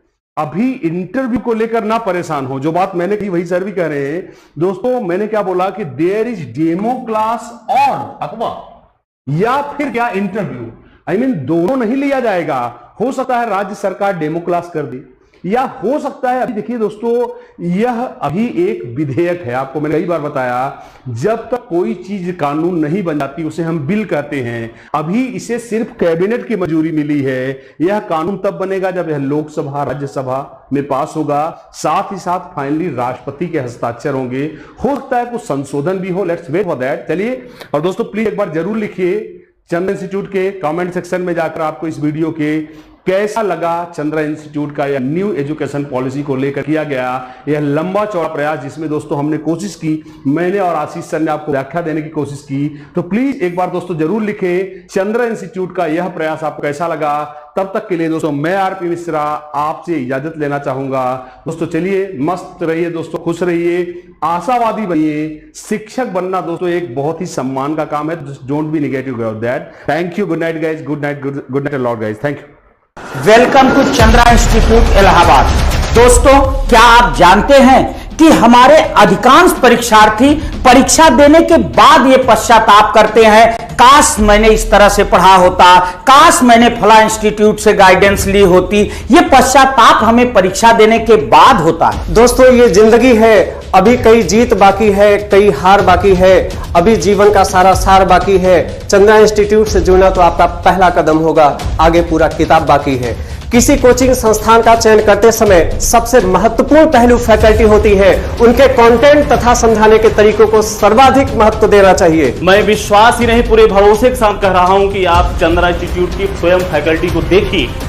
15 से अधिक कोर्सेज की लाइव क्लासेस चल रही हैं। चंद्रा इंस्टीट्यूट अन्य इंस्टीट्यूटों से बेहतर क्यों? बाद में पश्चाताप करने से अच्छा है कि आप चंद्रा जैसी मेहनती टीम का सही समय पर पहचान करें, क्योंकि आप जितना देर गलत रास्ते पे जाते हैं उतना ही समय लगेगा आपको उस रास्ते पर वापस आने में। गुड की जगह बेस्ट को चुनिए, इसलिए कैरियर को अब दीजिए नई पहचान चंद्रा इंस्टीट्यूट के साथ। दोस्तों सबसे अच्छा है कि आप डेमो देखें और स्वतः आकलन करें। डेमो के लिए टेलीग्राम या चंद्रा इंस्टीट्यूट का ऐप इंस्टॉल कर लें, या हमें कांटेक्ट करें इन नंबरों पर 8400333261। I was ever a fighter, so one fight more for the best and the last, guys. And thank you. Thanks a lot. Join